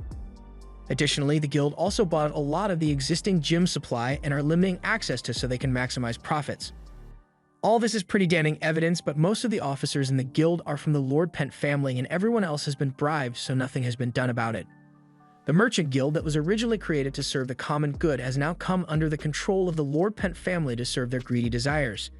Denosuke intends to crack down on them, but to do that, he is going to need concrete evidence. Sylphid thinks it would be a lot easier to catch Viper in a dark alleyway and give him the London streets treatment. And while that definitely would solve part of their problem, Denosuke wants to go about this fair and square. Viper controls people by using money as his weapon, so Denosuke plans to fight as well and use the demon army as his weapon. So with immediate effect, Denosuke returns to the guild with Sylphid and Naya to perform an emergency audit of the guild. Viper realizes that Denosuke is trying to back him into a corner here because he has no right to refuse the audit, and if Denosuke and the others manage to find either the supply of gem he has been hoarding or the transaction books, it would be enough to expose his monopoly. The reason Denosuke arrived so abruptly was because he couldn't risk giving Viper time to hide the evidence, but something seems off because Viper doesn't look like he's bothered by the surprise audit. He tells Denosuke to do whatever he wants, so Denosuke and the others head straight for the storage room. He remembers hearing from one of the villages nearby that they had sold a large amount of gem to the guild recently, so there's no way Viper could possibly move all of it in time. However, as Denosuke opens the door to the storage room, he is shocked to find it completely empty. He can't believe what he is seeing, and as if to rub salt in his wounds, Viper along with the rest of the guild officials show up behind him and start laughing because Denosuke's plan failed. Denosuke can see skid marks on the floor, so he knows the djinn was here at some point. In a last-ditch attempt to catch Viper, he asks him how it's possible that the guild has no gem at all in storage, but Viper simply explains it away, saying he found a buyer for it yesterday.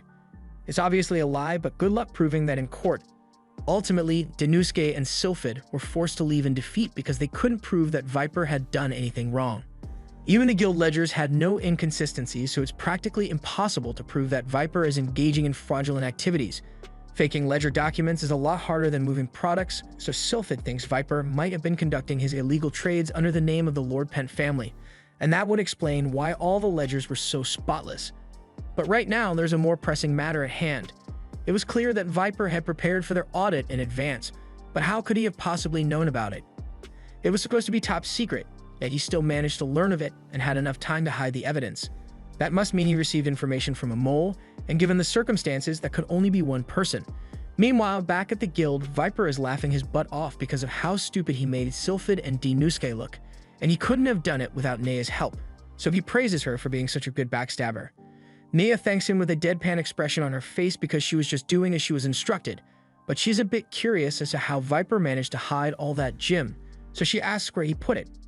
Viper's expression turns cold, and Naya realizes she might have angered him by asking a question, so she tenses up in fear as she prepares to get beaten once again. But fortunately for her, Viper is in a good mood, so he just pats her on the head and tells her he put all the gem in a caravan. Viper used to work with a lot of horse-drawn carriages to transport goods, so using them to temporarily store all the gem was pretty easy. He's going to bring it all back to the guild once he knows it's safe. And speaking of safety, he tells Nea that her parents are still safe for now, but whether they stay safe depends entirely on Nea's actions. Nea was born as part of the Lord Pent family, but her branch was the lowest ranked among them all. So one day, Viper just barged into her parents' home and demanded to take Nea with him because he needed a new secretary.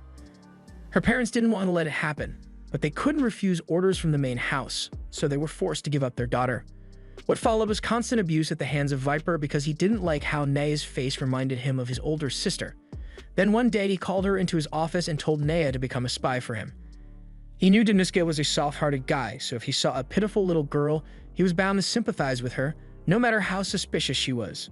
Nea had no idea what would happen if she were to get caught, but she couldn't refuse Viper's orders for her parents' sake.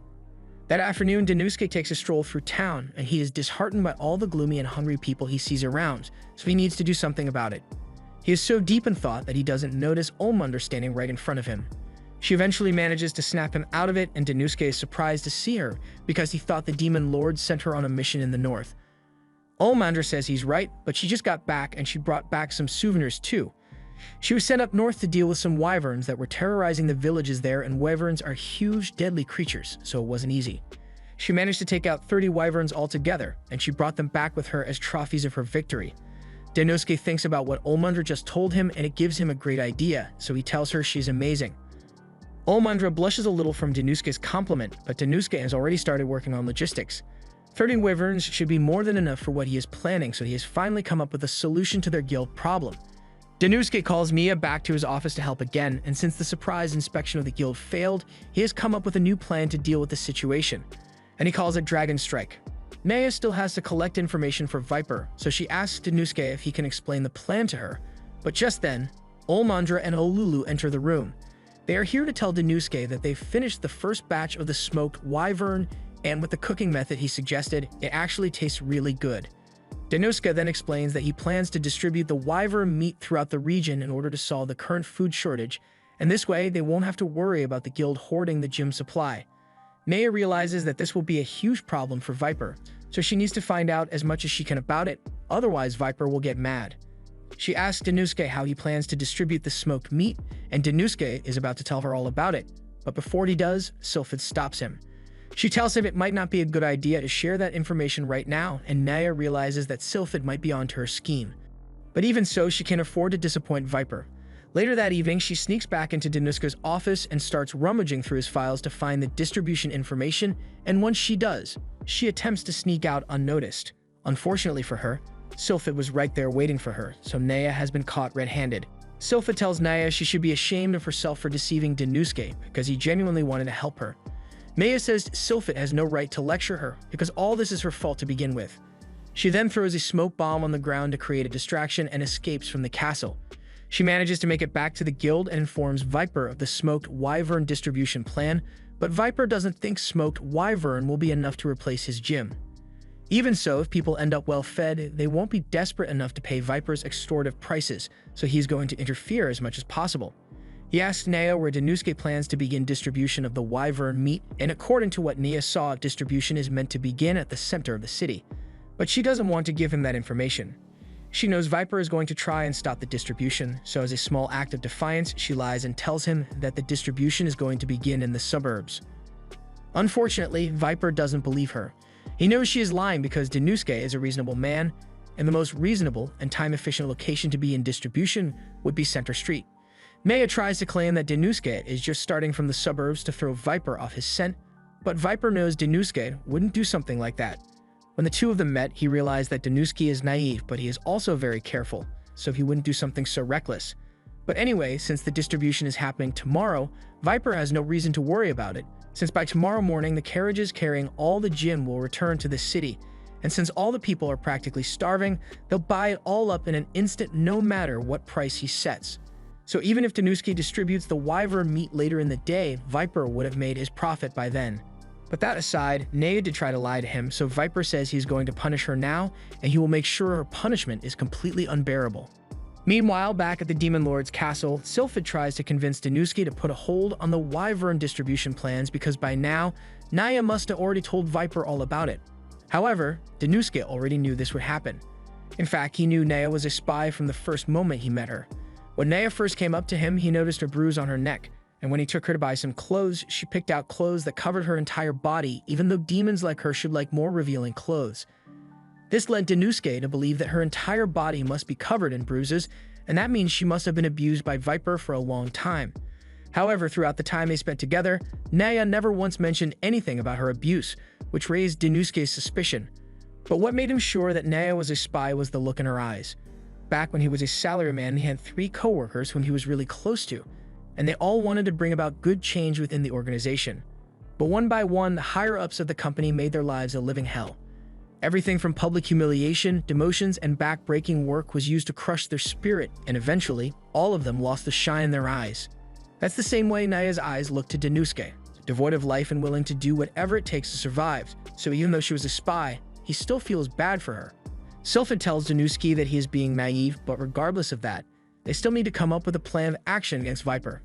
Viper is currently in a meeting with all his subordinates, and he is very confident that no matter what Danusuke does, he won't be able to stop them from selling their gym before the meat distribution begins. Viper can't wait to see the disappointed look on Sylphid's face when he comes out victorious, and he also has something planned involving Naya, and she looks absolutely dead inside. The next morning, Viper is woken up by one of his men, and he has bad news for him. He tells Viper that his gym shipment hasn't arrived yet, but Viper doesn't seem too worried since there should still be plenty of time before Danusuke starts distributing the meat. But on the contrary, his subordinate tells him that the demon army has already begun distribution, and they aren't distributing meat, they are distributing gym. This sends Viper into a panic because he hadn't anticipated the possibility that Danusuke would distribute food so early, and Viper doesn't understand how Danusuke could have possibly gotten his hands on so much gym.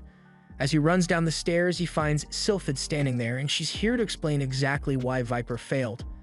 All the gym in the country was monopolized by the guild, but there was still one way they could obtain it, and that was by importing it from neighboring countries. With a little help from a certain merchant they know, they were able to amass a decent amount of gym for the people and transported it here using ox carts. Viper asks if this means the smoked wyvern distribution was just a bluff, but Sylphid tells him they really did distribute the smoked wyvern. However, they distributed it to the neighboring countries to trade for the gym. Viper is flustered now, but he still doesn't think Sylphid is telling him the truth because there's no way they could have coordinated all the trade and importation so quickly, so he's sure they must have stolen the gym from somewhere, but Sylphid tells Viper that he is just short-sighted. He is right that it wouldn't have been possible to coordinate their plan in a single day, but Danusuke had been working on this long before he even met Viper. So this entire time, Viper has just been playing into Danusuke's hands. Plain and simple, Viper lost. Jimu can now be obtained for free, so no one is going to purchase it from the guild anymore. And she's sure Viper used his own money to purchase all that gym, so he must be drowning in debt right now. She's not wrong, but Viper refuses to accept defeat, so he laughs in her face and says there's no way he would ever lose. He then runs off, but when Sylphid tries to go after him, she gets attacked by 2 ninjas Viper hired as guards. Sylphid jumps back to create some space, and she was hoping to give this sword to Danusuke for emergencies. But there should be no harm in testing it against these guys. One of the ninjas tries to hit her with an energy blast, but Sylphid intercepts it, and thanks to the sword's special properties, she is able to absorb and redirect the blast as fire magic. The sword's magic attack was effective, but its output was lower than expected, so she's going to have to tweak it a little when she gets back to her lab. But it's not like she needs the sword to finish this fight in the first place, because she easily slams the second ninja against the ceiling with her magic. Viper is angrily pacing down the halls, thinking about all the money he just lost, but he is still the guild master, so he is sure he can recover his losses eventually. He just needs to lay low for a while until people forget about what he did, but as he tries to escape through the back door, he finds Denusuke and all the other merchants of the guild waiting for him. Denusuke cuts straight to the point and tells Viper that he just held a vote among the other merchants, and according to the majority vote, Viper is no longer the guild leader. Viper can't believe what he's hearing, but Denusuke makes it very clear that he is being removed from his position as the guild leader. Furthermore, the entire Rodepent family is being kicked out of the guild. He tells Viper he can check the votes personally if he wants to, but the Viper slaps the papers out of Denusuke's hand and tells him he's not going to accept this. He demands to know who voted against him and swears to make them pay for what they have done. However, Denusuke tells him he can't threaten the other merchants anymore because they all chose to participate in the vote. And the reason they are so firm in their decision is because they listened to Nea's speech. Earlier, Denusuke found Nea locked in the guild's cellar. He was glad he found her because he needed her to show the other merchants what type of man Viper truly was. Nea understood what Denusuke was trying to do, so she decides to go along with it, and after meeting all the merchants, she told them about all of the wicked things Viper did to her. He's an unstable psychopath, and if they don't do something about him soon, he's going to bring about the downfall of this guild. All the merchants sided with her and agreed to vote him out, which brings us back to this moment. Viper is shocked that the merchants were swayed by sympathy towards Nea, since he was sure they would only act in their best interest. But he failed to consider that not everyone is okay with beating up girls like he is. He then tries to threaten Nea by reminding her that he has power over her parents, but Nea is done bending to his will, so she says she will support her parents on her own. Denusuke then tells Viper that he has no right to be making threats in his current position. As of this moment, the Rodepent family is no longer allowed to do business within this country, and once news of what he did spreads, the neighboring countries are sure to ban him as well. It's finally starting to dawn on Viper that he is in major trouble, so he falls to his knees and starts begging Denusuke to have mercy on him. He says it's not his fault that he created a food shortage and starved the people of the Demon Kingdom. Anyone could have made that mistake. Viper remembers hearing that Denusuke forgave Budagalian despite all the bad things he did, so he is sure that he can get Denusuke to let him go if he pretends that he's sorry. However, Denusuke is no fool. Budagalian was an exception, but Denusuke isn't knave enough to give scum like Viper a second chance. He knows Viper is faking his remorse, but he tells him that if he really wants to atone for his wrongdoing, then he's going to have to go to prison for his crimes.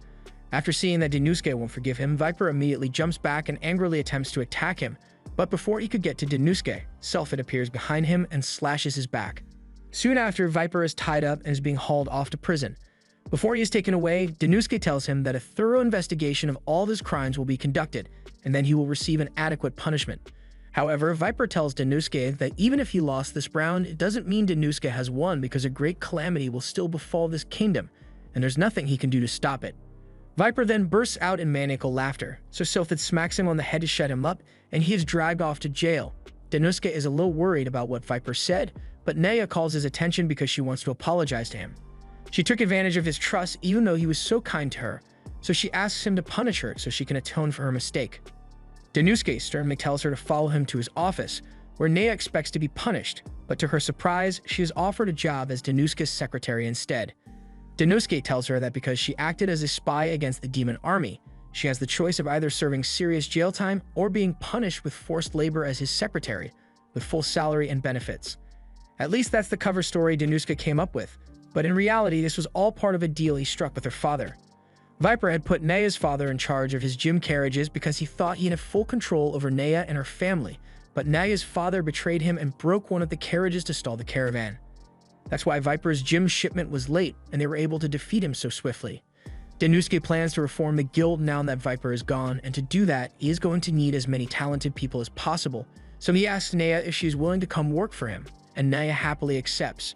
Everything seems to be going well for Denusuke, but his good mood doesn't last long because the Demon Lord just called for him, and it sounds like an emergency. At the same time, an incredibly large horde of wyverns is heading for the Demon Kingdom, and it looks like it's going to cause a lot of trouble. The Demon Lord orders a state of emergency because of the approaching calamity, so Denouske and Olmandra are dispatched to help deal with it. Denouske asks Olmandra if she has any idea what calamity the Demon Lord was referring to, so she reminds him of her recent mission to slay wyverns in the north. Despite her success, the wyvern population seems to be increasing at a rapid rate, so they have now left their normal territory and are invading the urban areas. And the wyvern invasion is so large that it has been dubbed a calamity.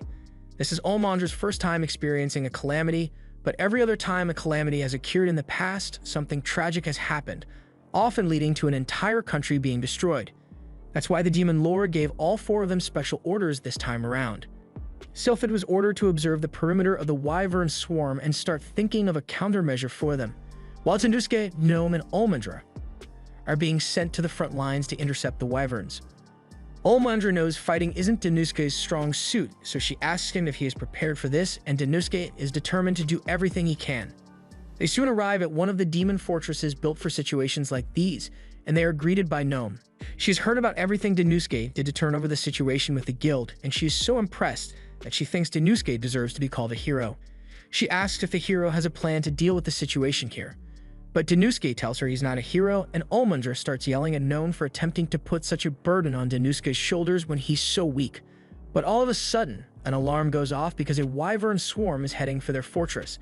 Gnome can't believe it because it's the 5th one they've had to deal with today, so no one has gotten a chance to rest yet, but she tells everyone to get ready and head out into the fortress walls to intercept the wyverns. The demons and demi-humans all rush out onto the wall and take their positions, but as the demons fire their magic at the wyverns, it's clear that they suck at aiming because they miss every single shot they take. The demi-humans get annoyed and shove the demons out of the way, so they shoot at the wyverns instead, and this leads to a huge argument between the two sides. Olmandra is disappointed with how the demi-humans and demons are fighting amongst themselves when they still haven't taken care of the wyverns, so she decides to step in. As one of the wyverns closes in on the fortress wall, she uses her fireballs to strike it down. And as another one tries to sneak attack Denouske and the others, Gnome runs in and slices its head off with her sword. She then orders all the demi-humans to avoid close combat with the wyverns and to aim for the eyes, while Olmandra orders all the demons to lure the wyverns in for close combat since they can't hit them from a distance. Thanks to the new formation, they are able to handle the wyvern swarm, and after the battle is over, everyone returns to the fortress, but morale is extremely low. Olulu and Naya are busy treating all the wounded people while Olmandra and the other demons take a break to eat and regain their strength after a hard-fought battle. But the demi-humans seem to be growing more agitated by the minute. Out on the wall, Denouske finds Gnome standing by herself.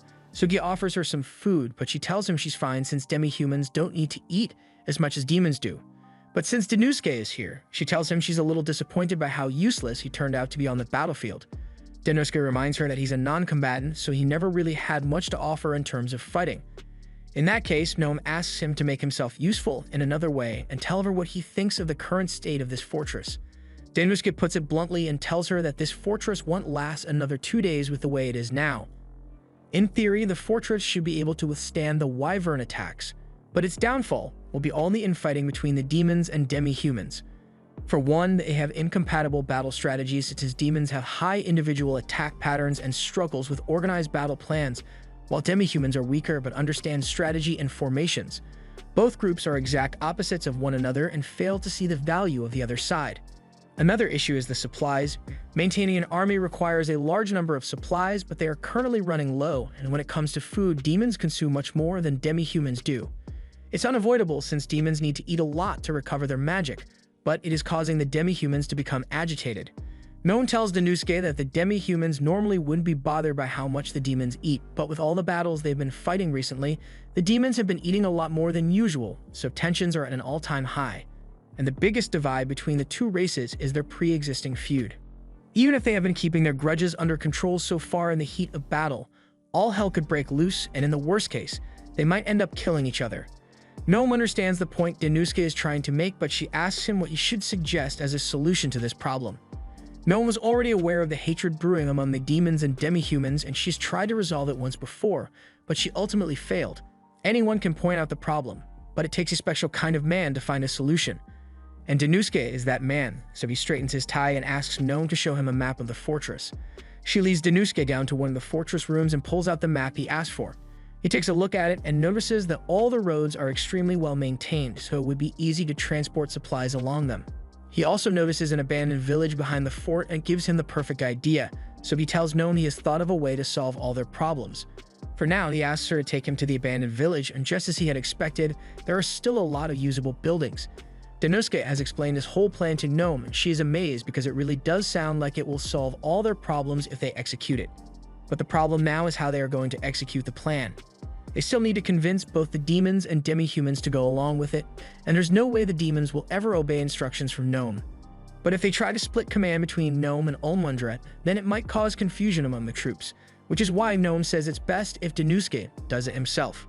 The next morning, Nome and Olmundret gather all the demons and demi-humans outside the fortress, and Nome addresses all the demons, telling them that there has been a multitude of problems here at the demon fort recently.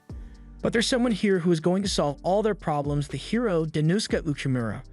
All the demons and demi-humans immediately recognize Dennosuke's name because he is rumored to be the strongest member of the demon army thanks to all of his achievements. They are all stunned that the great hero is really standing before them, so they break out in excited cheers, but it nearly gives Dennosuke a heart attack. Earlier, when Nome asked Dennosuke to lead the army, Dennosuke immediately refused because he didn't think he could handle it. But Nome insisted because he's the only one here who can appeal to both sides. Neither the demons nor the demi-humans hold a grudge against humans, and thanks to all Dennosuke's achievements and his reputation in the army, the soldiers will surely follow his lead without a second thought. All he needs to do is look the part. Dennosuke is still incredibly embarrassed to be put in the leader position, but he needs to fulfill his role, so he tells the troops that he is aware of the long-standing feud between the demons and demi-humans. Things would go a lot smoother if they could just put aside their differences and fight as one, but Dennosuke knows that isn't possible. Years of infighting can't be undone simply because he asked, but that doesn't change the fact that a calamity is approaching. More than anything, Dennosuke wants to protect the nation that he has come to love, so if the demons and demi-humans are willing to cooperate with him, then he promises that he will make it so both sides can fight without getting in each other's way. The army starts chanting Dennosuke's name to show their support, so Dennosuke tells them that from this point onwards, he will be separating the demon and demi-human units for an operation he calls Sword and Shield.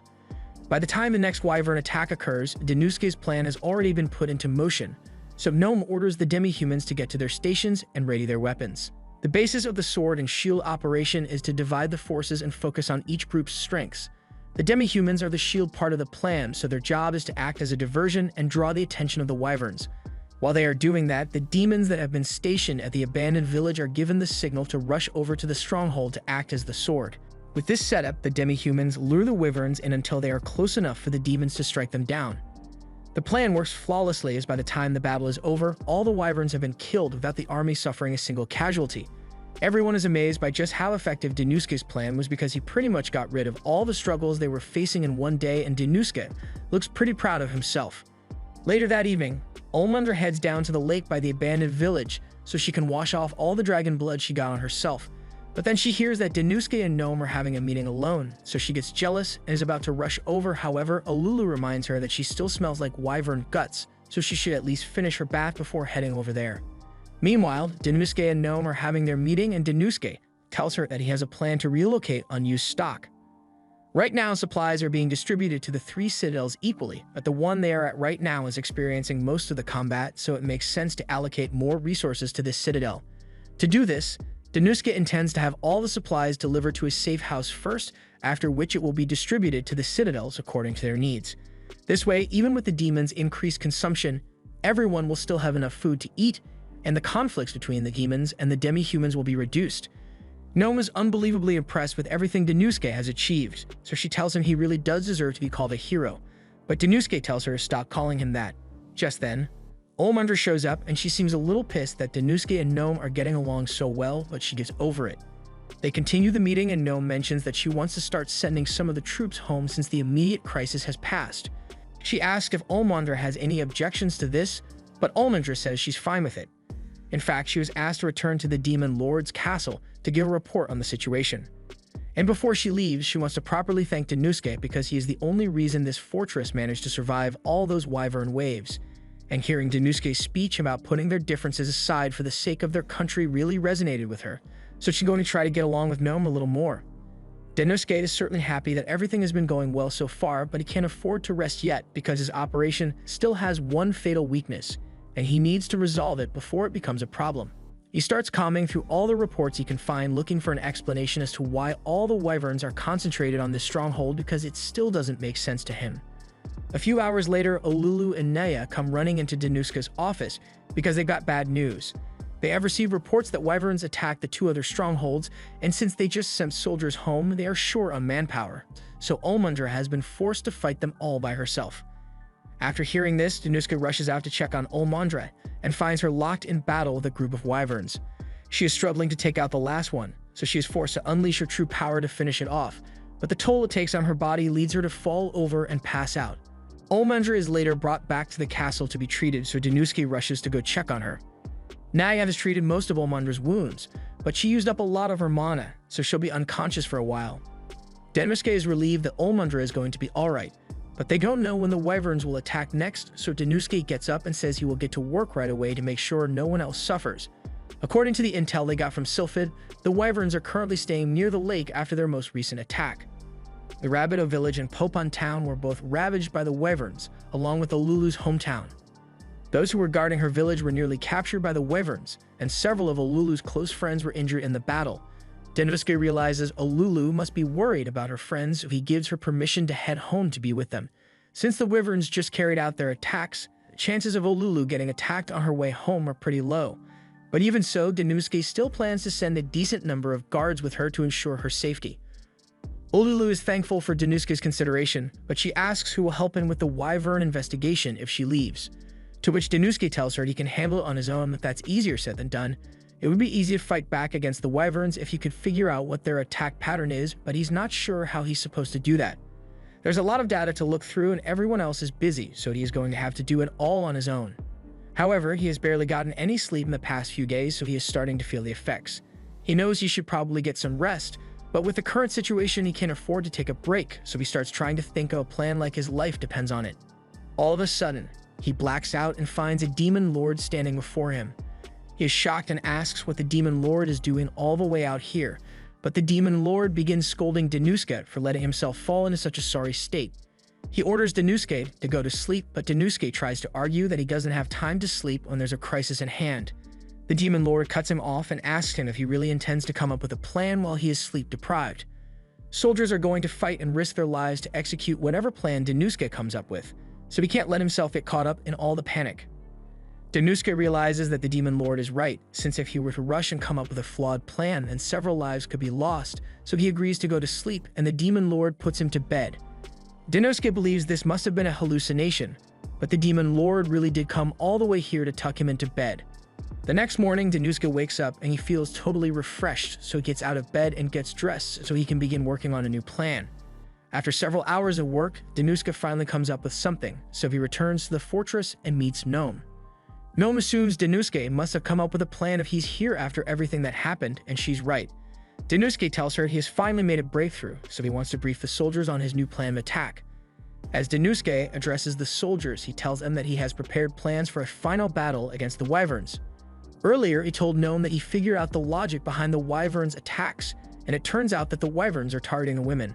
Yesterday, the wyverns attacked the other two fortresses for seemingly no reason at all, but Denosuke believes it was because the number of female soldiers in this fortress changed. Originally, this fortress had the most female soldiers in one place, but after they gave the order to send the female soldiers home, the number of female soldiers in the other fortresses became higher, which is what led the wyverns to attack them. Denosuke believes that wyverns have a preference for women, especially those with high magic power, and Gnome thinks his theory makes sense since several beasts tend to target women because they are more nutritious. But that information is useless unless Denosuke has a plan to take advantage of it, and luckily, Denosuke has the perfect plan in mind. He tells everyone that the female soldiers will act as a diversion to lure the wyverns in, at which point the entire army will wipe them out.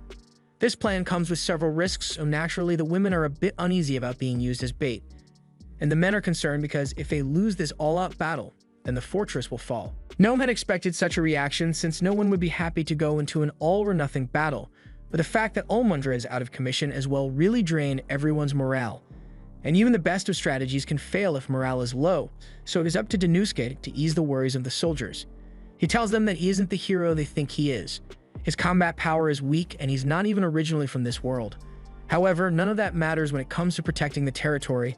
The demon army is made up of all sorts of tribes and races that are both weak and strong, and right now an unprecedented threat is heading for the demon army, so it's natural for them to wish for a hero to come and save them. However, Denouske tells them no hero is coming. If they want to keep the demon territory safe, then they must all band together and fight to defend that which they care for. After Denouske is done with his speech, Gnome congratulates him on a job well done. But Denouske is freaking out because he doesn't know what he will do if his plan actually fails. He acted confident to reassure the soldiers, and he does believe the plan will work, but there are hundreds of lives riding on this, so he can't afford failure. Gnome can see that Denouske is really anxious, so she gives him a hug to calm him down.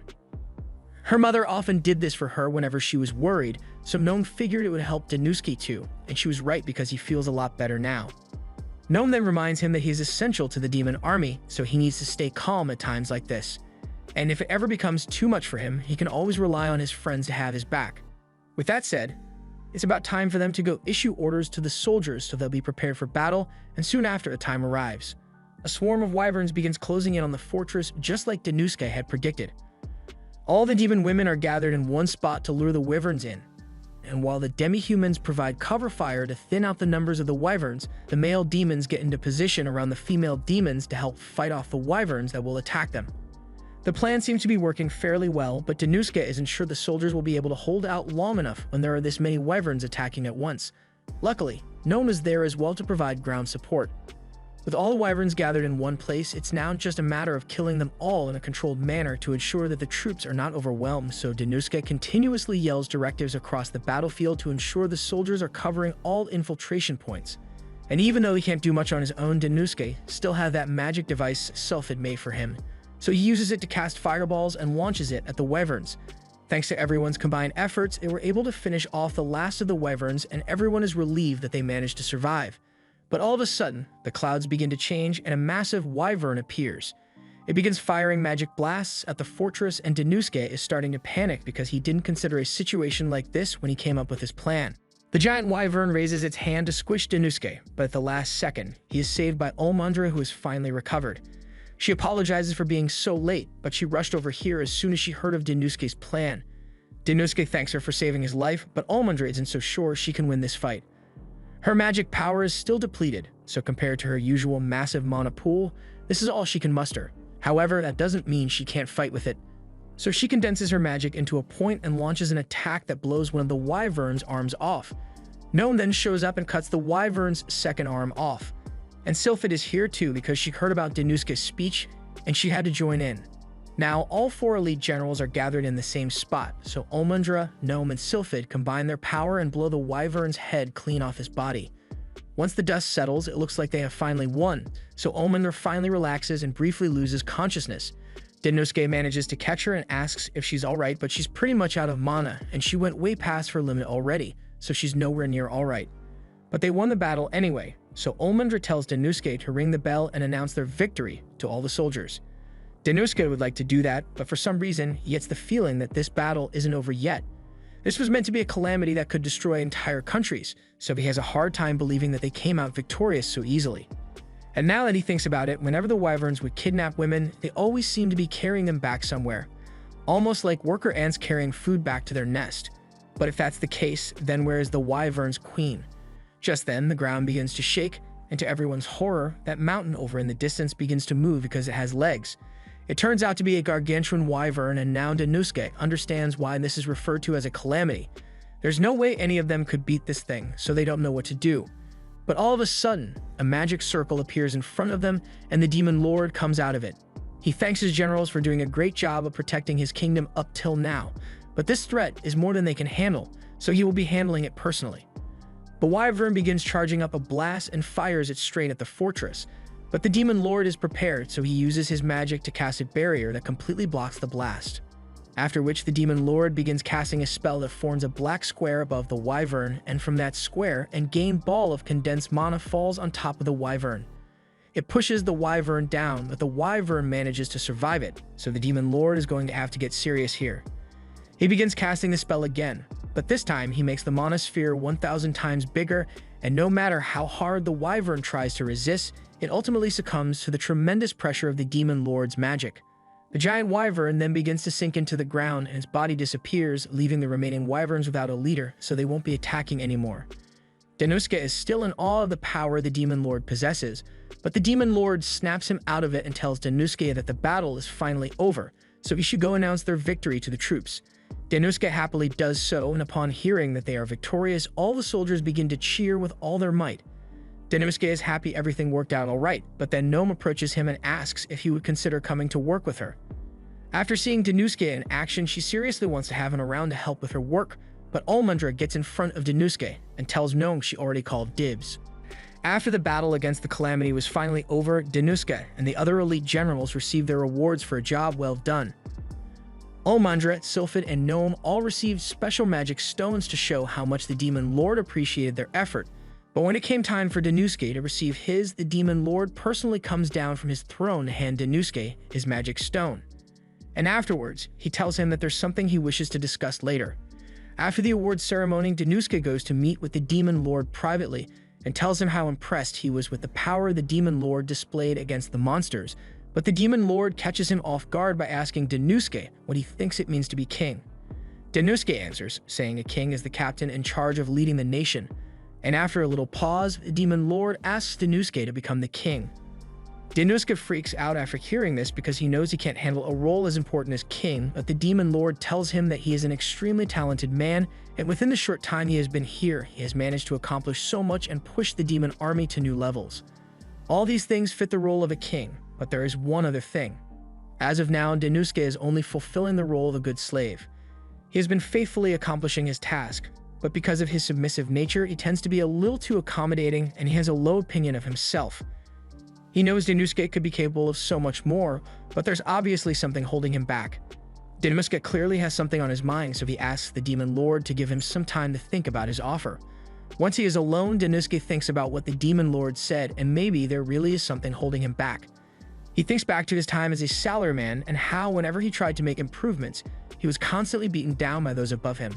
Over and over and over again. Yet thought coming to this world would have helped him get over it, but he still has internalized trauma from all those years as a corporate slave. It would be impossible for someone like him to become a king like the Demon Lord, and the mere thought of it makes him shake with fear. Meanwhile, the Demon Lord is thinking about his earlier discussion with Dennuske, and even though Dennuske was right about a king being the captain in charge of leading the nation, the people of this world don't see it that way. To most, being king boils down to one thing: power. Whenever a disaster arises, whoever is capable of putting a stop to that disaster is crowned as king, even if they are not fit to be a leader. This often leads to disasters that are worse than the calamities because the people of the nation are forced to suffer under the rule of a tyrannical king. So the Demon Lord's ambition is to overcome the calamities and then eradicate all those incompetent kings so the people can truly be free. And to do that, he needs someone like Dennuske to become king. However, Dennuske is still freaking out over the thought that the Demon Lord wants him to be king. All he ever wanted was to remain loyal to the Demon Lord and remain by his side, so he could take the easy way out. And that isn't necessarily a bad thing. But if he continues as he is doomed to suffer from his repressed trauma for the rest of his life. That's why the Demon Lord presents him with a choice. Either give up and remain as he is now, or push forward through the discomfort and try something new. However, Dennuske just doesn't have any faith in himself. So far, he has been able to do his job because he believed that as long as he just does what others tell him to do, then he won't get hurt. But to ask him to make decisions on his own, Dennuske could never do such a thing. But if he is turning the Demon Lord's offer down, then he doesn't think he deserves to stay here anymore. So he thinks back to what the Demon Lord said when he first arrived. He said that if Dennuske didn't want to work here, then he would be sent back to his world. So Dennuske decides that his only course of action is to resign from his position and return to his sad life as a salaryman. Dennuske spends the next few hours writing a handover guide so Olulu can take over his duties, and the last thing he needs to do is sort through all his mission files. While doing so, he finds a letter on the stack of papers, so he takes a look at it and opens a note from the couple at the Chamozu store. They wrote the letter to thank him for all the help he gave them, since their business has been doing great lately. Dennuske is glad he was able to help them, and it reminds him of the time he was posted abroad and helped the locals out, but it's too bad he has to say goodbye. Olulu and Naya have been spying on Dennuske, and after hearing him say he plans on saying goodbye, they realize he is quitting, so they rush to go tell Olmundra as soon as possible. Meanwhile, Danusuke begins writing his resignation letter, and once he turns this in, he will no longer be one of the demon army's elite generals. He thinks back to all the time he has spent working for this country and how much fun he has had working alongside Olmandra and the others. He doesn't want to leave it all behind, but he has no choice because he is too weak. The next morning, Danusuke plans to say goodbye to all his co-workers, so the first place he stops at is Nome's training camp. He tells her he has something important to say, but before he could say anything, Nome cuts him off and says she has something to show him instead. To Danusuke's surprise, there are demons and demi-humans training together in the camp, so Nome explains that after Danusuke managed to find a way for demons and demi-humans to work together during the last battle, Nome and Olmandra agreed to hold joint training sessions. Now half of the demons will train with Nome and half of the demi-humans will train with Olmandra. This way they can all sharpen their combat skills and be better prepared for any future battles. Or at least that's the plan, but Nome isn't sure she can handle training both the demons and demi-humans at the same time. A fight may break out between the two sides at any time, and if that happens, it might end up widening the rift between demons and demi-humans even more than already has. She dreads the thought of that happening, but even so, she understands that it is important to never doubt your own abilities. That's something she learned from watching Danusuke work, but with that said, she is still going to need Danusuke's help with realigning their forces and mediating between Olmandra and Nome. She then walks off without giving Danusuke the chance to tell her that he is quitting. Danusuke then tries to say goodbye to Sylphid, so he heads over to her workshop and asks to speak with her for a bit. She comes down to meet him and Danusuke asks what all this is, so she explains that she has been working on methods to improve jute production. He asks her when she came up with this idea, but she has been thinking about it for a long time already. She had just been putting it off under the excuse that agriculture isn't her field of expertise. If her research goes well, this might solve the food problem in the demon army altogether, but it has been a serious pain in the ass to deal with. But even so, she is committed to completing it. After she confronted her useless brother, she was reminded of some painful memories from the past, but it also brought back some very important memories as well and reminded her of the kind village people who fed her when she nearly died from hunger. That moment was when Sylphid realized that she should use her skills to help people. Work may be decided by ability and suitability for the role, but a person's true calling is determined by passion. And on that note, she wants to thank Danusuke because he helped her rediscover her passion, so she hopes he can look into his own heart and find what he is passionate about. She then tells Danusuke that she needs to get back to work, so she doesn't have time to continue their chat, and once again the conversation ends before Danusuke had the chance to tell her that he's quitting. The last person Danusuke needs to talk to is Olmandra, but before he could go find her, she finds him instead, and she's not happy. She already knew about Danusuke's planned resignation, but she's upset that he talked to the others before coming to talk to her. Danusuke apologizes, but Olmandra tells him to just say what he needs to say, so Danusuke tells her that the Demon Lord asked him to become king, but the more he thinks about it, the more confused he gets, so he feels like he is completely useless. Olmandra understands Danusuke's plight, so she smiles at him and says she is glad he finally shared his weakness with her. Till now, Danusuke has always seemed so flawless, with his perfect mission success rate and his calm, logical reasoning. But because he is so capable, he seems to have forgotten the most important part of being an elite general: the fact that he has allies that he can rely on to help him when things get rough. She tells him he can rely on her as much as he wants because they are partners, and even if the entire world were to give up on Danusuke, she would never stop believing in him. She starts getting embarrassed now, but she tells him that if he sets his mind to it, then he could easily become a king. All these kind words make Danusuke burst into tears because he can't believe how nice all his coworkers are. Now that he finally realizes that he is surrounded by people who are willing to support him to the best of their abilities, the chains around Danusuke's heart are finally lifted, and he has now decided on what he wants to do. He straightens his tie and immediately heads to the Demon Lord's throne room to give his official response to the king proposition. He understands that the Demon Lord wants him to be king, but honestly, Danusuke still isn't sure if he is up for the task. However, each of his coworkers has been faced with a challenge, and they all decided to move forward and face it head-on regardless of how difficult it was. And that taught Danusuke that he shouldn't limit himself, no matter how impossible the task may seem. And when he looks within himself, he is filled with joy that the Demon Lord thinks so highly of him, so he would much rather try to live up to the Demon Lord's expectations than run away. But having said all that, Danusuke still doesn't think he could become a king as powerful as the Demon Lord, so he intends to try some new things. The Demon Lord asks what he means by new things, so Danusuke explains that he plans to become a unique type of monarch who doesn't rely on power to rule. Of course, he's going to need a lot of help from his companions, But if the Demon Lord is willing to accept Danusuke's way of doing things, then Danusuke assures him that he will do everything he can to improve the demon army. The Demon Lord is pleased by Danusuke's conviction, so he gets up and extends his hand to Danusuke as a gesture to commemorate the new world he will build. Later on, Danusuke is hard at work with his new duties as king and he looks really motivated, but after a while, Olmandra comes into his office with a bottle of wine to celebrate Danusuke's future as king. Shigen brings her cup from that matching couples set that Danusuke bought, but when she asks Danusuke where his cup is, Danusuke tells her he gave it to the Demon Lord, and she's not happy about it. This was the last episode. Subscribe for more anime recaps.